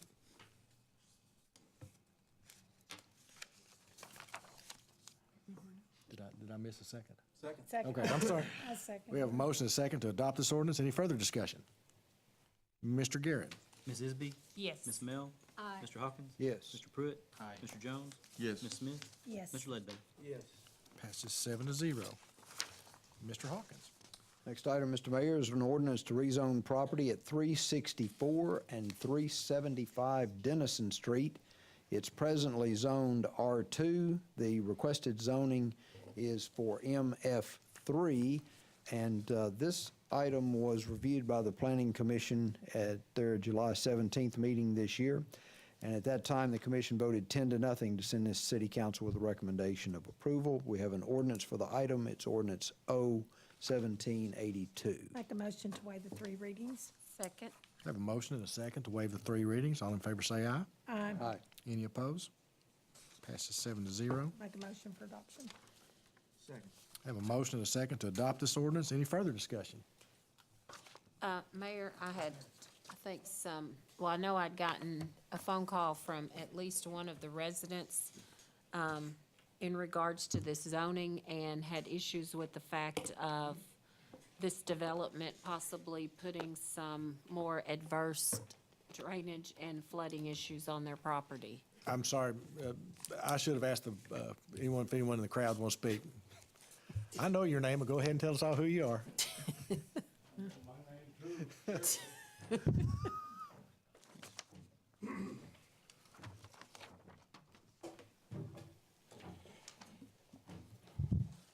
My name is Rod Pearson. I live at 2620 Bruce Street, which is just to the south of the proposed rezoning. I am here representing myself as well as my neighbor, Marcus Maltbia, who lives at 2623 West Martin Street. First of all, thank you for the opportunity to address this. For the sake of brevity, Mark and I agreed that only one of us should speak, so we drew straws, and I lost. First of all, let me remind everybody that Conway, our fair city, is built on a swamp. Every time it rains, we're reminded of that.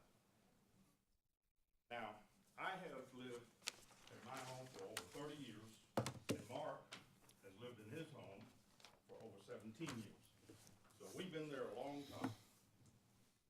As such,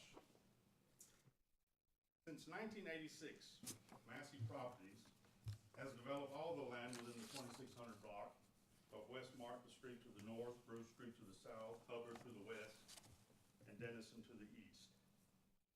There are only two original properties not owned by Massey Properties on this entire block. These are 2623 West Martin, owned by Mr. Malpia, 2620 Bruce Street, owned by myself. With each development over the last 30 years, Massey Properties has raised the building ground, their building ground, between 1 and 3 feet, leaving Marcus and I the low points on this block. Every time there is a substantial rain, my property floods. West Martin between Dennison and Hubbard is only 13 feet wide, with open ditches and inadequate maintained culverts.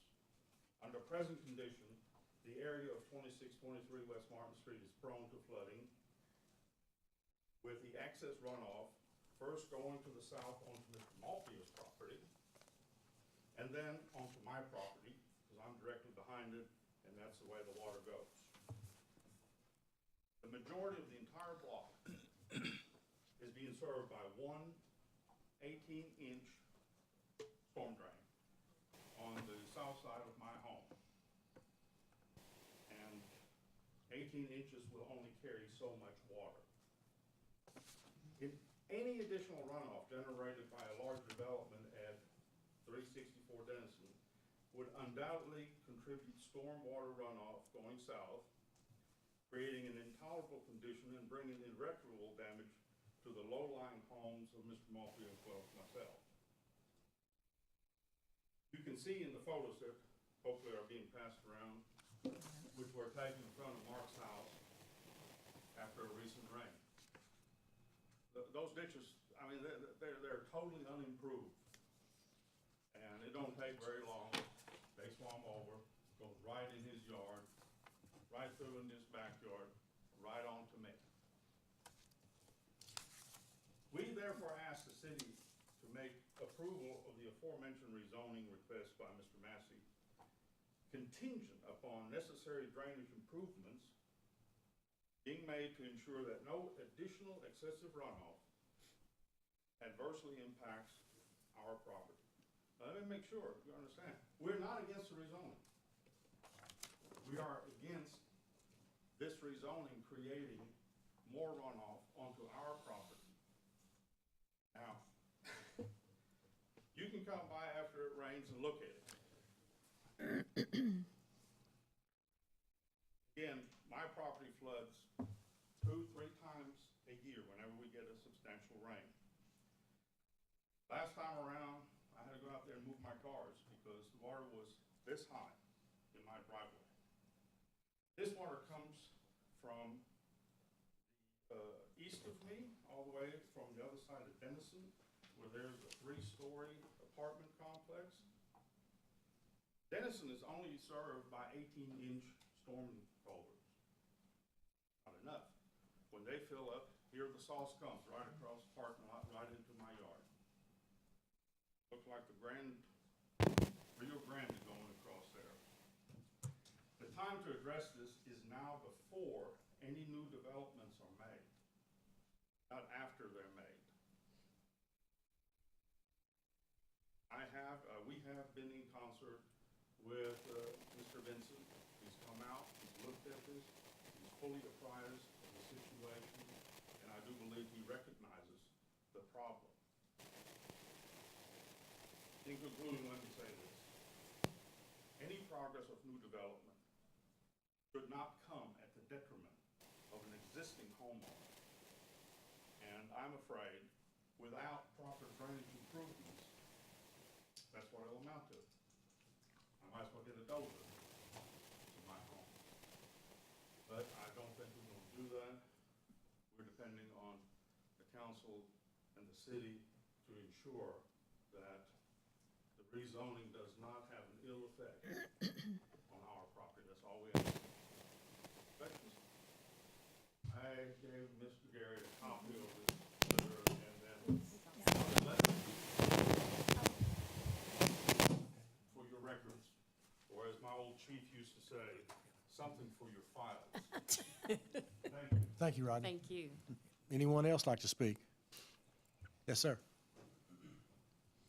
Please state your name and address for the record, please.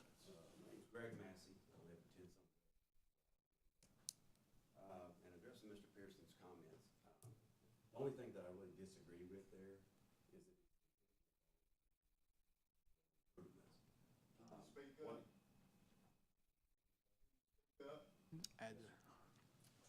The only thing that I'm opposed to is it's contingent upon the fact that, that the drainage has to be improved for that property. What they failed to mention was, the only thing that I see the problem with is that our property is the only thing that borders the property that I'm purchasing. They're on the other side of the street. There is open ditches on the south side, or the north side. The south side is somewhat clogged. It's been that way for years, which goes down Martin Street. I said in the planning commission meeting that I'd be more than glad to work with city engineers to help funnel the water out back towards the south side where the bigger drainage ditches are, which only benefits us as well. I'm not trying to do anything to cause any harm to any of the neighbors. Thank you. Thank you. Finley. Brian, isn't that part of the approval process, that they look at drainage and make sure that it goes the right way? That in Finley. And you might want to adjust it because it's not. That's why it's not. That's better. Better? Yes. Hello, can you hear me now? Yes. Okay.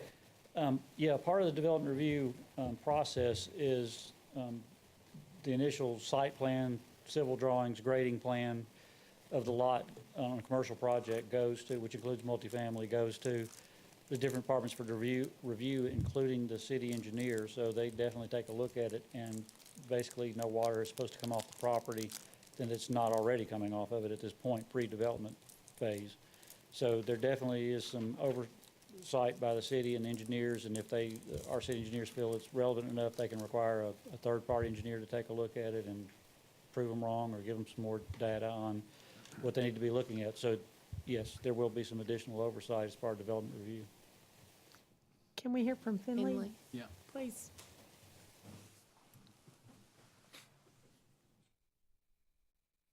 Thanks, Brian.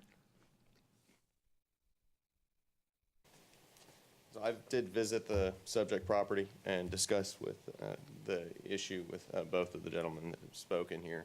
I think the issue here is the inadequacy of our current storm drainage ordinance. Our current ordinance requires that the engineer that's designing the property prove that no additional runoff, that the rate of runoff for the 10-year event is no larger than it was before the property was developed. That doesn't really say anything about a 25-year event, a 50-year event, or a 100-year event. In addition, the storm drainage downstream, even if we were going to require additional roadway improvements or drainage improvements, those only have to be completed to a 10-year event. And that's something that my office is working on right now. There's not a city of our size that doesn't have a drainage manual. So that's something I've been working on for the last year or two, and I hope to have one drafted and ready for this council to approve soon. But it's kind of slow going. The drainage manual is a couple hundred pages generally. But you know, that's an inadequacy of our drainage manual. I will say that I think that this property is not unlike a lot of properties in Conway. When it develops, there is additional volume of water always that comes off of a property, and there's not much that an engineer can do about that. What an engineer can do is control the rate, and that's really what matters. But again, the ordinance right now only requires that be compared at a 10-year event, and I really don't have the power to require more than that. So can we help? So Mr. Massey had talked about having it funnel south instead of towards Bruce Street. Is that an option as far as the building part? Well, I think you live to the south, don't you? Yeah, we don't want it to go south. We want Okay. it to go To the north, sorry, I had the wrong West, they direction. wanted to go west. You go to Hubbard. I think it largely goes west now, honestly. And your property is directly to the west, is it not? It's on the south side of the street, but it's to the west of the subject property, correct? So there's, I mean, either direction, you know, to the west, one guy gets flooded to the, or sorry, I shouldn't say flooded, but to the west is one property and to the south is another property.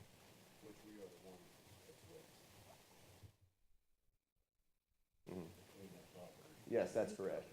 Yes, that's correct. What I can say is that I would give this, if you approve this rezoning, I would give it all the scrutiny that the current ordinance allows, in addition to any additional direction that you provide. How big is this lot, Brian? 1.3? So you're gonna put 30 units on it? 30-something units? Low 30s? Does that lot flood now? I don't know about that one, but I can tell you for a fact, Bruce Street looks like a swimming pool sometimes. Oh, doesn't it Brian? does. Terrible. I mean, I drive in, Add something to it, go ahead. I drive in front of your house every day, and when it rains, it's a swimming pool on Bruce Street. Mr. Massey is correct. He owns the property directly to the west of the proposed site. But let me again reiterate, all the ground of Massey Properties has been elevated. Mr. Maltbia and my property has not. Mr. Maltbia's house been there since the early 70s, mine's been there since the late 30s. Hard to raise a 3,700 square foot house. I have a crawl space. Those among us with plumbing experience know how hard standing water is on old galvanized pipes and insulation. The development directly to the east of me across Denison, the 3-story, I don't know how many apartments are in there. When that was developed, okay, and concrete poured all the way around it, now when it rains, that storm runoff comes right across Denison, fills a 12-inch storm drain that fast, and then the sauce comes across the parking lot onto my property. And I'm an extension of Lake Conway. So past developments have already severely impacted ours, okay? I work feverishly to keep that storm drain open. It's almost my retirement job. But, you know, water will find its own level, and it will always go to the lowest point, and that's Mark and my property. So unless we improve drainage wherever the water needs to go, it needs to go to Tucker Creek, we just need to get it there, okay? When we get a rain, and I'm not talking about a 10-year or a 25-year rain, I'm talking about every spring when we get a good 2-day rain, here it is. And we can't do anything about the past, but we can do something about the future. I'm depending on the city to really scrutinize this and prevent it from adding injury to our properties already. Next big rain, feel free to come over. You can help me keep the ditch clean. Thank you. Thank you. Couple of questions. One, we didn't get the answer. 1.37 acres, and they're talking 32 units. You gave it, yeah. Good. What can we do? I'll just add that the current ordinance doesn't require any detention or any kind of, anything at all. For instance, if we were gonna, if the developer was gonna take a greenfield lot and turn it into residential housing. And then that happens all over Conway. And we have a lot of flooding in Conway, and it's a result of that. Again, I'm aware of an inefficiency or an inadequacy in our current drainage ordinance. But, you know, and I am aware of the problem this potentially could cause, but I don't view this property as special in that way. It's just part of all the ditches we need to get cleaned out around Conway and all that. Is that a contributing factor as well? I think it's that, and it's I mean, our drainage ordinance is a pretty old school pro-development drainage ordinance. And it just doesn't suit a city with as many drainage problems as we have. So do we, I know we can get pretty scientific now, but if they build the property, we approve it, and then we determine afterwards that it is causing more flooding, do we then require the builder to go back and fix the drainage where it doesn't? Can't do it You then. can't do it. It'd be hard to Gotta do it on the measure. front end. I think it would be our Yeah, that's- I mean, responsibility. It's Yeah, I on think it the would be front end, something we right? need. Right, yeah. Okay. But he's saying we can only do so much with our ordinance, the way it is, correct? That's correct. Yeah, so, Rewriting? Yes, it does. And I think that's what you're working on. Right. That's correct. And if I have this body's support, then I'll work faster. I'll be one When to this support water it. gets to Hubbard Road, where does it go there? Where does you know where the drain goes? That ditch was I just think it- cleaned out, probably behind the property The- where we used to live, Mary. It's back to the same old, you need to come up with a plan. Different to get these street, same ditches thing. cleaned. I can't remember which way it goes from there, I'm sorry. You know, the I ditch, think that- you know the ditch you just cleaned out behind the veterinary clinic, does it go there? Yes, I think so. Okay. And then goes to Tucker Creek there, yeah. Yeah. And the, once it gets under college, and there's kind of a choke point under college, honestly. There is. And we actually have some engineers coming in from the Corps that Finley and I are gonna meet with, I think, in 2 weeks to try to help us with a plan citywide with our drainage. We do have an issue in Conway, we know that. Well, I guess I would ask Finley, give it all the scrutiny you can under our current ordinance Sure, and try to do all we can to protect those properties. will do. That's really not gonna help that much either, right? Since you don't have anything to be written, right? Exactly. And what I will say is that neither of these gentlemen experienced flooding in the most recent rain event earlier this year, which was the largest we've seen in Conway in my career. Did you, Let me rephrase. It didn't get up to the finished floor of his home. It did get in the crawl space, and that is considerable. I have to move my cars to keep it from flooding my cars. So foot over foot, That's yeah. I'm talking about a foot, and the only reason it did not rise beyond that is because there it starts to run into Bruce Street, and Bruce Street becomes a river. And from a traffic standpoint, which I have to know something about, that's not safe. Only the fact that it runs into the street at one point does it prevent it from coming into my home. Can I say something? Yes, sir. Now, Would you come to the mic, sir, and state your name and address for the record, please? Marcus Maltville, 2623 West Martin Street. Thank you, Mr. When you're looking at Martin Street, when you come off Ferris Road, you're on a hill, like a little hill. And when you start down Martin Street and get to Dennison Street, it starts sloping down. Because actually, Ferris Road and Dennison Street is actually higher than where I'm living. I'm living like in a little swell. And when it rains, it's almost a disaster.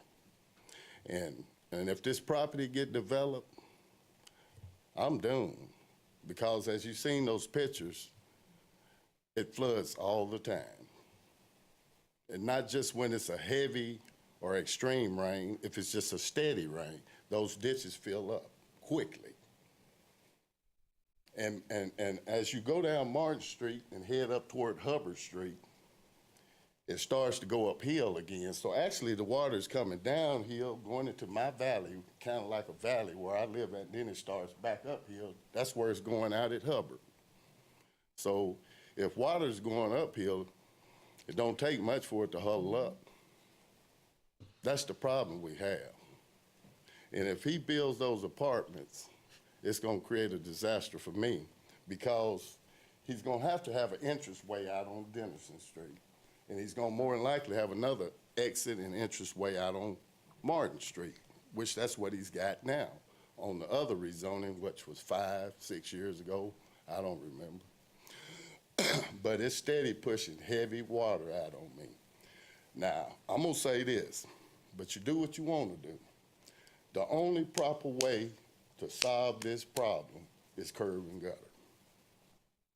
The ditches is not gonna work. You can clean them out, they've been cleaned out, it's still the same thing. And when they're not cleaned out, it's worse. So the way it stands now, those ditches is not gonna work. If you're gonna improve property around me, improve the street. He owns most of the property around me right now. And all I'm asking him to do is just improve the street. If he put curb and gutter in there, I shouldn't have no problem. Rod shouldn't have no problem. But the way it is right now, it's just a disaster. Now that's what I'm saying. The street need curb and gutter. And it's only 13 foot wide. If you pass somebody, you gotta get over in the ditch. Or get your tires off almost in the ditch just to pass somebody. And you talking about 32 units, that's 64 cars. And you telling me all 64 cars gonna go out on Dennison? No, some of them gonna come out on on Martin Street. And another thing you hadn't factored in on the traffic, when school cranks up, you got people going to Marguerite Van, which they're using Hubbard, some of them shooting down Martin Street. Then you got the Conway High School, which is fully loaded with Ferris Road. You know, cars are moving on Ferris Road. It's just, and then college is full. So we got heavy traffic for 9 months out the year. Ever how long school is in, 9 months. So what I'm saying, the street need to be widened. The street need curb and gutter. Now, if you do that, everything will be okay. But all this ditch talking and water drainage and numbers and things, it ain't gonna work. I've been in construction for 17, 18, 20 years. That's what I do. I've been on a lot of Conway City Street, haul gravel, did this, do that. That's what I do. And I know these things.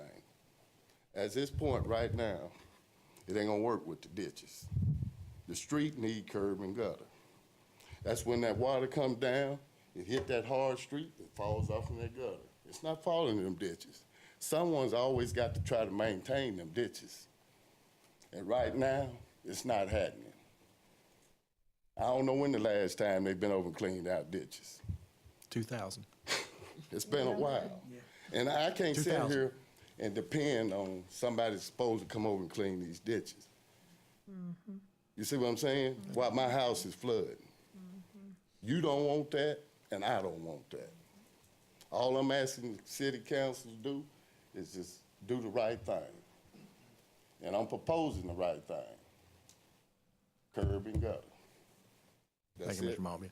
Okay. Curb and guttering falls on the city of Conway. The streets fall on us as a city, not to the developer, since they are in the city limits. Well, I understand that. But when a man is spending almost $1 million to get this project off, well, if he's thinking about the neighbors and everything and improvement, it'll also be improvement for him. You can suggest that. I know you can't make a man do anything, but you can say, hey, you know, if you want to do this, if you got $1 million to spend on your project, help these people out. Put a good street in, curb and gutter. Thank you, Mr. Maltby. Mr. Vincent? With respect, if that were true, we have no business allowing developers to build open ditch roads in Conway. The curb and gutter putting curb and gutter on a road does not necessarily improve the hydraulic characteristics. It certainly does improve the maintenance requirement. But generally, an open ditch road can carry more water than a curb and gutter road can, except for at the driveways. Generally, the problem with an open ditch road is the culverts, the driveway culverts, and that's the problem here as well. There are some of these driveway culverts that need to be replaced, just like there are hundreds, perhaps even thousands of others in Conway that need to be replaced because they're crushed. And that's a problem on this street as well.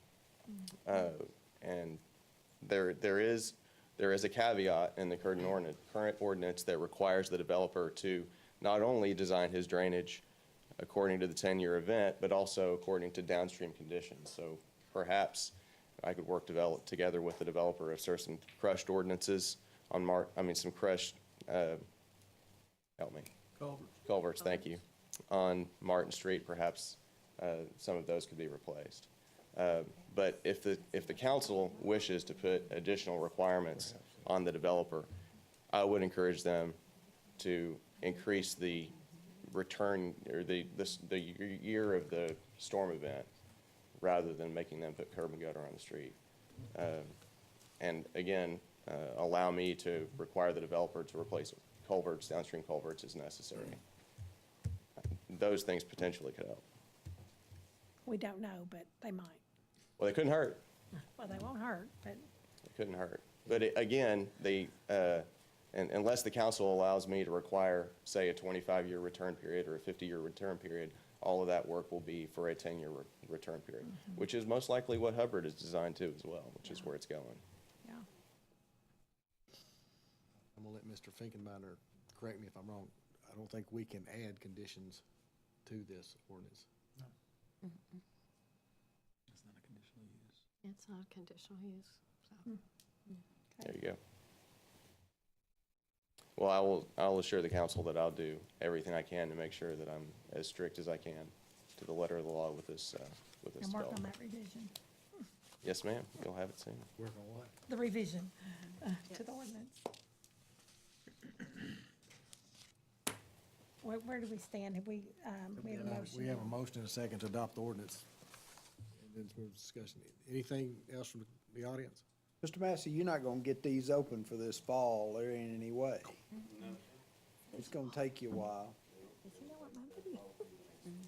I'd like to have a little time to go out and take a look at this particular situation and see what might be done.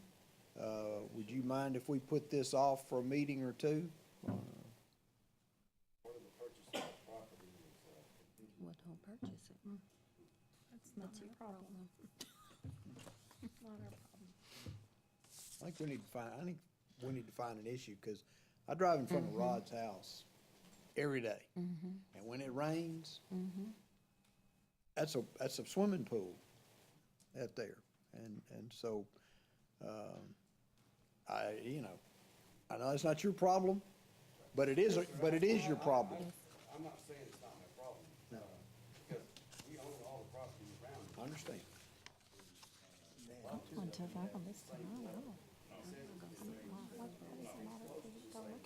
We know what it looks like. I've been by there.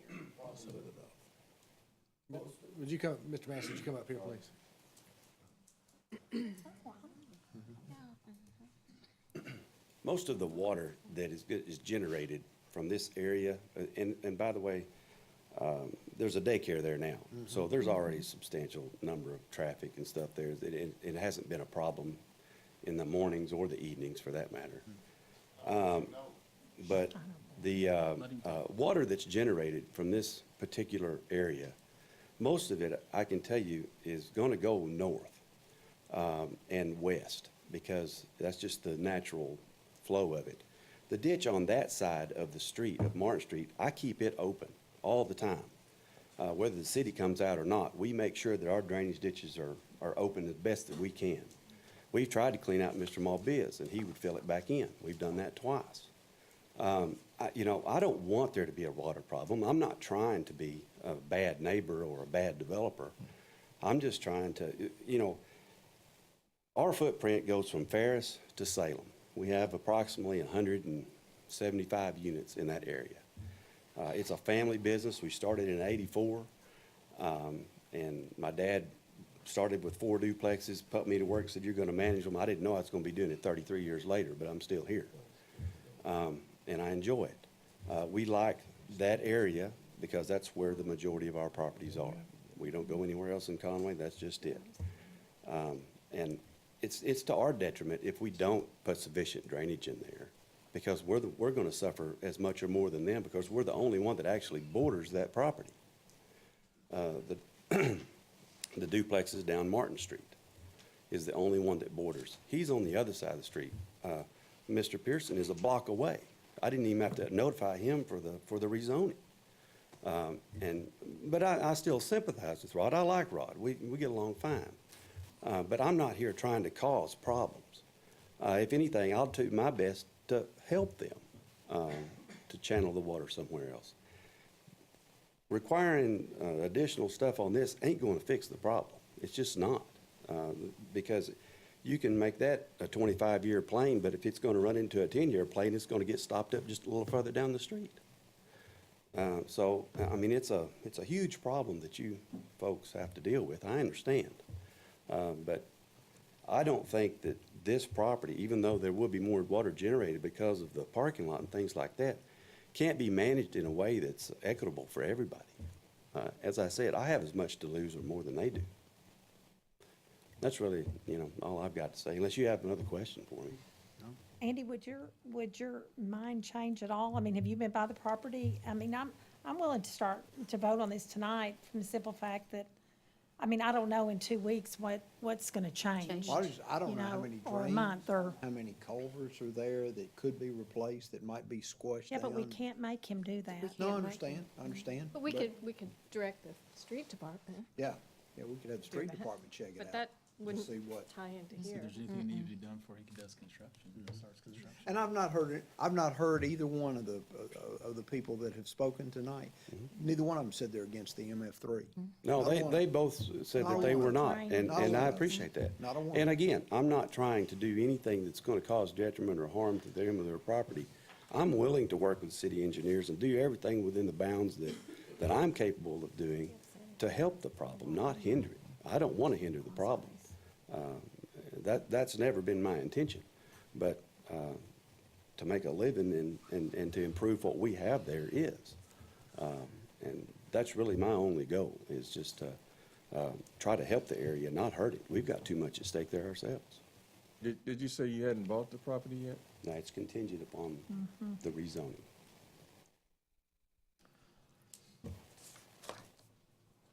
Any more questions for Mr. Massey? I don't have any. No. Thank you, Mr. All Massey. right, thank you. Bring this back before the council. We have a motion and a second to adopt this ordinance. Any further discussion before we vote? If not, Mr. Garrett. 1782. Ms. Mel? Aye. Mr. Ledbetter? No. Mr. Hawkins? No. Mr. Jones? No. Ms. Smith? No. Ms. Isby? No. Mr. Pruitt? Aye. 5-2. Fails. 2-5. All right, Mr. Hawkins, you're up, sir. Next item, Mr. Mayor, is consideration to approve a conditional use permit to allow MF2 density in a C2 zoning district for property located at 1600 South Donaghy Avenue.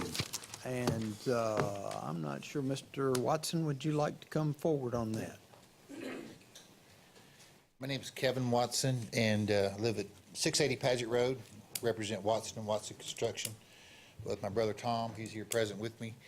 And what we're proposing tonight is this thing working? Yes. Yes. I probably turned it off when Woody was up here. Sorry, anyway, Tell him. sorry, it's a joke. He's a friend of mine. Anyway,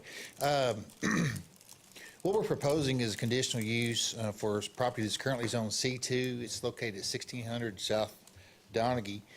And we think we've designed this thing in such a way that it's friendly to the neighborhood. It addresses traffic concerns that have been raised on Favre Lane because of the school, close, it's just right across the street.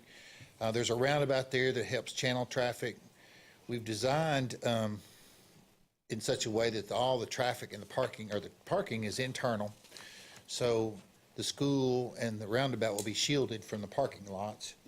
There's a lot of green space, so it's, pervious, so it will help absorb runoff, so there's lessen the potential of drainage issues. We've agreed to make an emergency entrance exit only to the north on Favre Lane, because the concerns were that traffic backed up during the school hours on Favre Lane. And so we've channeled it out to Donaghy, which is a major arterial street. So we feel like we've channeled the traffic in a way that it would be commensurate to lessen the impact of this development. It's currently zone C2. If you develop it in its current form, developed fully, it could produce about 2,800 car trips per day. If you develop mixed use, like we're proposing, with a maximum of 50 units, MF2 zoning, that reduces the car trips per day to about 1,100, 300 for the MF2, and about 800 for the 20,000 remaining commercial property. So, and I'll get these numbers from the book, the big blue book that Brian has. And so that's assuming maximum development. So what we're proposing is kind of a down zoning, if you will, as far as impact on traffic. There's plenty of green space. We feel like we've designed a setup here to where it minimizes exposure to the school, as far as, because we're cognizant of the school and their, you know, the kids and the moms and the dads coming in and out of there. So we want to be neighbor friendly. And we feel like this is the highest and best use. We also feel like that south area of town could use some residential retail, maybe a pizza place, maybe a barber shop, you know, and so we're working on that part of it as well. So with that, I would entertain any questions that you may have. I think it looks great development. Looks really good. And Mr. Watson, you were okay with the conditions for approval that they put on there? Yes, ma'am. With the- Yes, ma'am. Yeah, with the privacy fence to the south, and I don't think they even put it on there, but we're willing to do it because I've, you know, visited with neighbors. I don't think it's on there about the emergency exit, is it? No. Well, that should be, because we agreed to do that. Well, I've talked to For sure. Mr. Watson about this extensively, and, you know, I'm not for apartments in that area, but he twisted my arm and beat me up a little bit, and I talked to the neighbors, and I think we're all in agreement that he's gonna do the best to help us out there and make it look professional. Yes, sir. So, Mr. Jones, are you okay? no, he beat me up. He's got a rope on. He's got his arms He's pretty good hurt. size, but I'm bigger than he is, so. This is the first time Mr. Jones has even allowed somebody to come and talk about this piece of property. I make Well- a mo- 20-something years. Let me tell you this, before I did it, I talked to him to make sure that we're, you know, because truly, he's a neighbor, you know, and yes, he's a council member, but he's also a neighbor, and I would talk to him as like I would any other neighbor about anything that we do. We want to be good neighbors, and that's the truth. And we do think this is a plus to the area. We think it's the area needs some residential retail. Need a pizza place. We want to see if we can entertain the kind of restaurants we want there. but- Absolutely, yeah. We can talk about Chinese or And I pizza. don't think I'm really gonna need the barber shop. No, you don't need the barber shop, no. We can go on from that end. Yes, sir. Any further questions for Mr. Watson? Would anybody in the audience like to speak for or against this? Okay, council, what I is your make a wishes? motion to grant this conditional use permit. We have a motion and a second to approve this conditional use permit. Any further discussion? Mr. Garrett, All those in favor say aye. Aye. All opposed? passes 7-0. Thank you, Mr. Hawkins. Sir, thank you, Mr. Mayor. You messed up my record now for getting us in and out of here quickly, you know that. Oh, I believe in doing the people's work. Well, I appreciate it. This was a good night. It was good. It's been a good. Thank you, Mr. Hawkins. Next up, we have the Public Safety Committee portion of the agenda. First up, we have consideration to dispose of inventory for the SEOC. Chief Spradlin. Good evening, everyone. We've got a few items here from the Emergency Operations Center that are no longer of any value to us, not operational, cost too much to repair, a couple of projectors and a fax machine that we'd like to take off city inventory. So moved. Second. Okay, we have a motion and a second to approve the disposal of inventory listings and disposing of them. Any further discussion? Mr. Garrett. All those in favor say aye. Aye. All opposed? Passes 7-0. Next is consideration to approve our SRO contract for the school year of 2017 with the Conway School District, with the Conway Police Department. Chief Spradlin. Yes, this is our annual contract that we have with the Conway School District to place 8 school resource officers in our schools. This is the same contract we've signed for the last couple of years. Nothing has changed on it. The school district would pay the city a sum of $280,000, which is roughly half of officer salaries and benefits for us to continue to provide our SO program to the school district. Make a motion for approval. Second. We have a motion and a second to approve the contract with SROs for the 2017-2018 school year. Any further discussion? Mr. Garrett. All those in favor say aye. Aye. All opposed? Passes 7-0. That's a great program. It is. It's one of our highlight partnerships. Yeah, if you've, I know a lot of you had the chance to be around the SRO officers. They have, the kids love them, and it's just a good program. They do great with it. Next, we have ordinance appropriating asset forfeiture funds to the Conway Police Department. Chief Spradlin. Yeah, well, speaking of school resource officers, late last year, our narcotics division seized a 2010 Jeep Rubicon four-wheel drive. Its value is approximately $18,000. And when we seize vehicles, we don't always get to use those vehicles. They're not necessarily in condition for us to put to use. This is one of those vehicles that we can put to use. And we would like to turn that into an SRO vehicle, school resource officer vehicle. And you may have seen school resource vehicles that have been decked out and dressed up. A lot of times they'll take an existing police car and do that. We want to do this in kind of in the aspect of what we did with our old DARE vehicle. We wanted it to be known that it was a drug-seized vehicle. And we've already talked to graphic designers. We've got a wrap that's going to coordinate a police vehicle as well as the Conway High School logos on it. Blue lights, siren, radios, just the whole shebang. And we would like to use asset forfeiture money, which was also taken from a drug dealers. So we're just going to let them contribute to this whole project. And so we're asking for $12,100 out of the asset forfeiture fund to complete this project. Make a motion that we waive the 3 readings. Second. We have a motion and a second to waive the 3 readings. All in favor say aye. Aye. Any opposed? Passes 7-0. Make a motion for the adoption of the ordinance, and I have it as 01783. Is that Second. correct? Okay, we have a motion and a second to adopt this ordinance. Any further discussion? Mr. Garrett. Ms. Isby? Yes. Ms. Mel? Aye. Mr. Hawkins? Yes. Mr. Jones? Yes. Mr. Pruitt? Aye. Ms. Smith? Yes. Mr. Ledbetter? Passes 7-0. That sounds good, Jody. Next, we have an ordinance appropriating reimbursement funds from various entities for the Conway Police Department. Chief Spradlin. Just a general accounting ordinance you've seen before. The only change on here that you may not have seen lately is the challenge coins.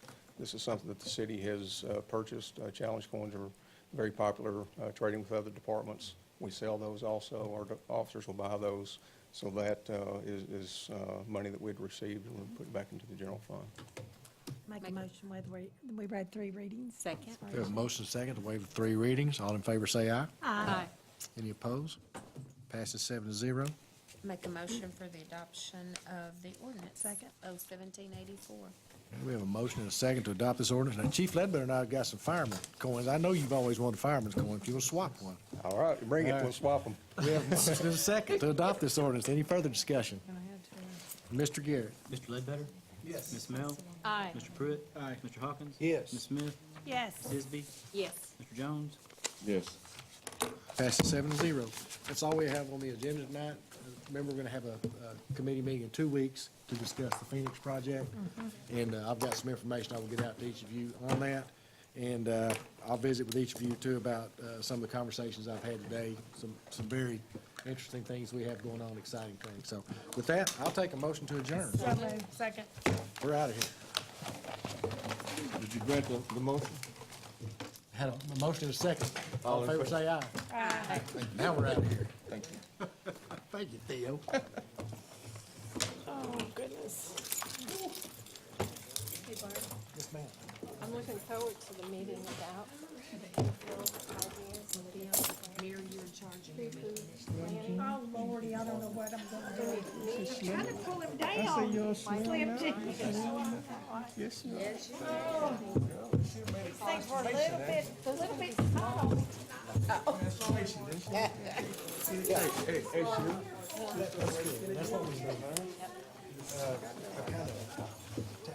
Man, I thank you for throwing me on the bus there, Mr. Hawkins. Hey, appreciate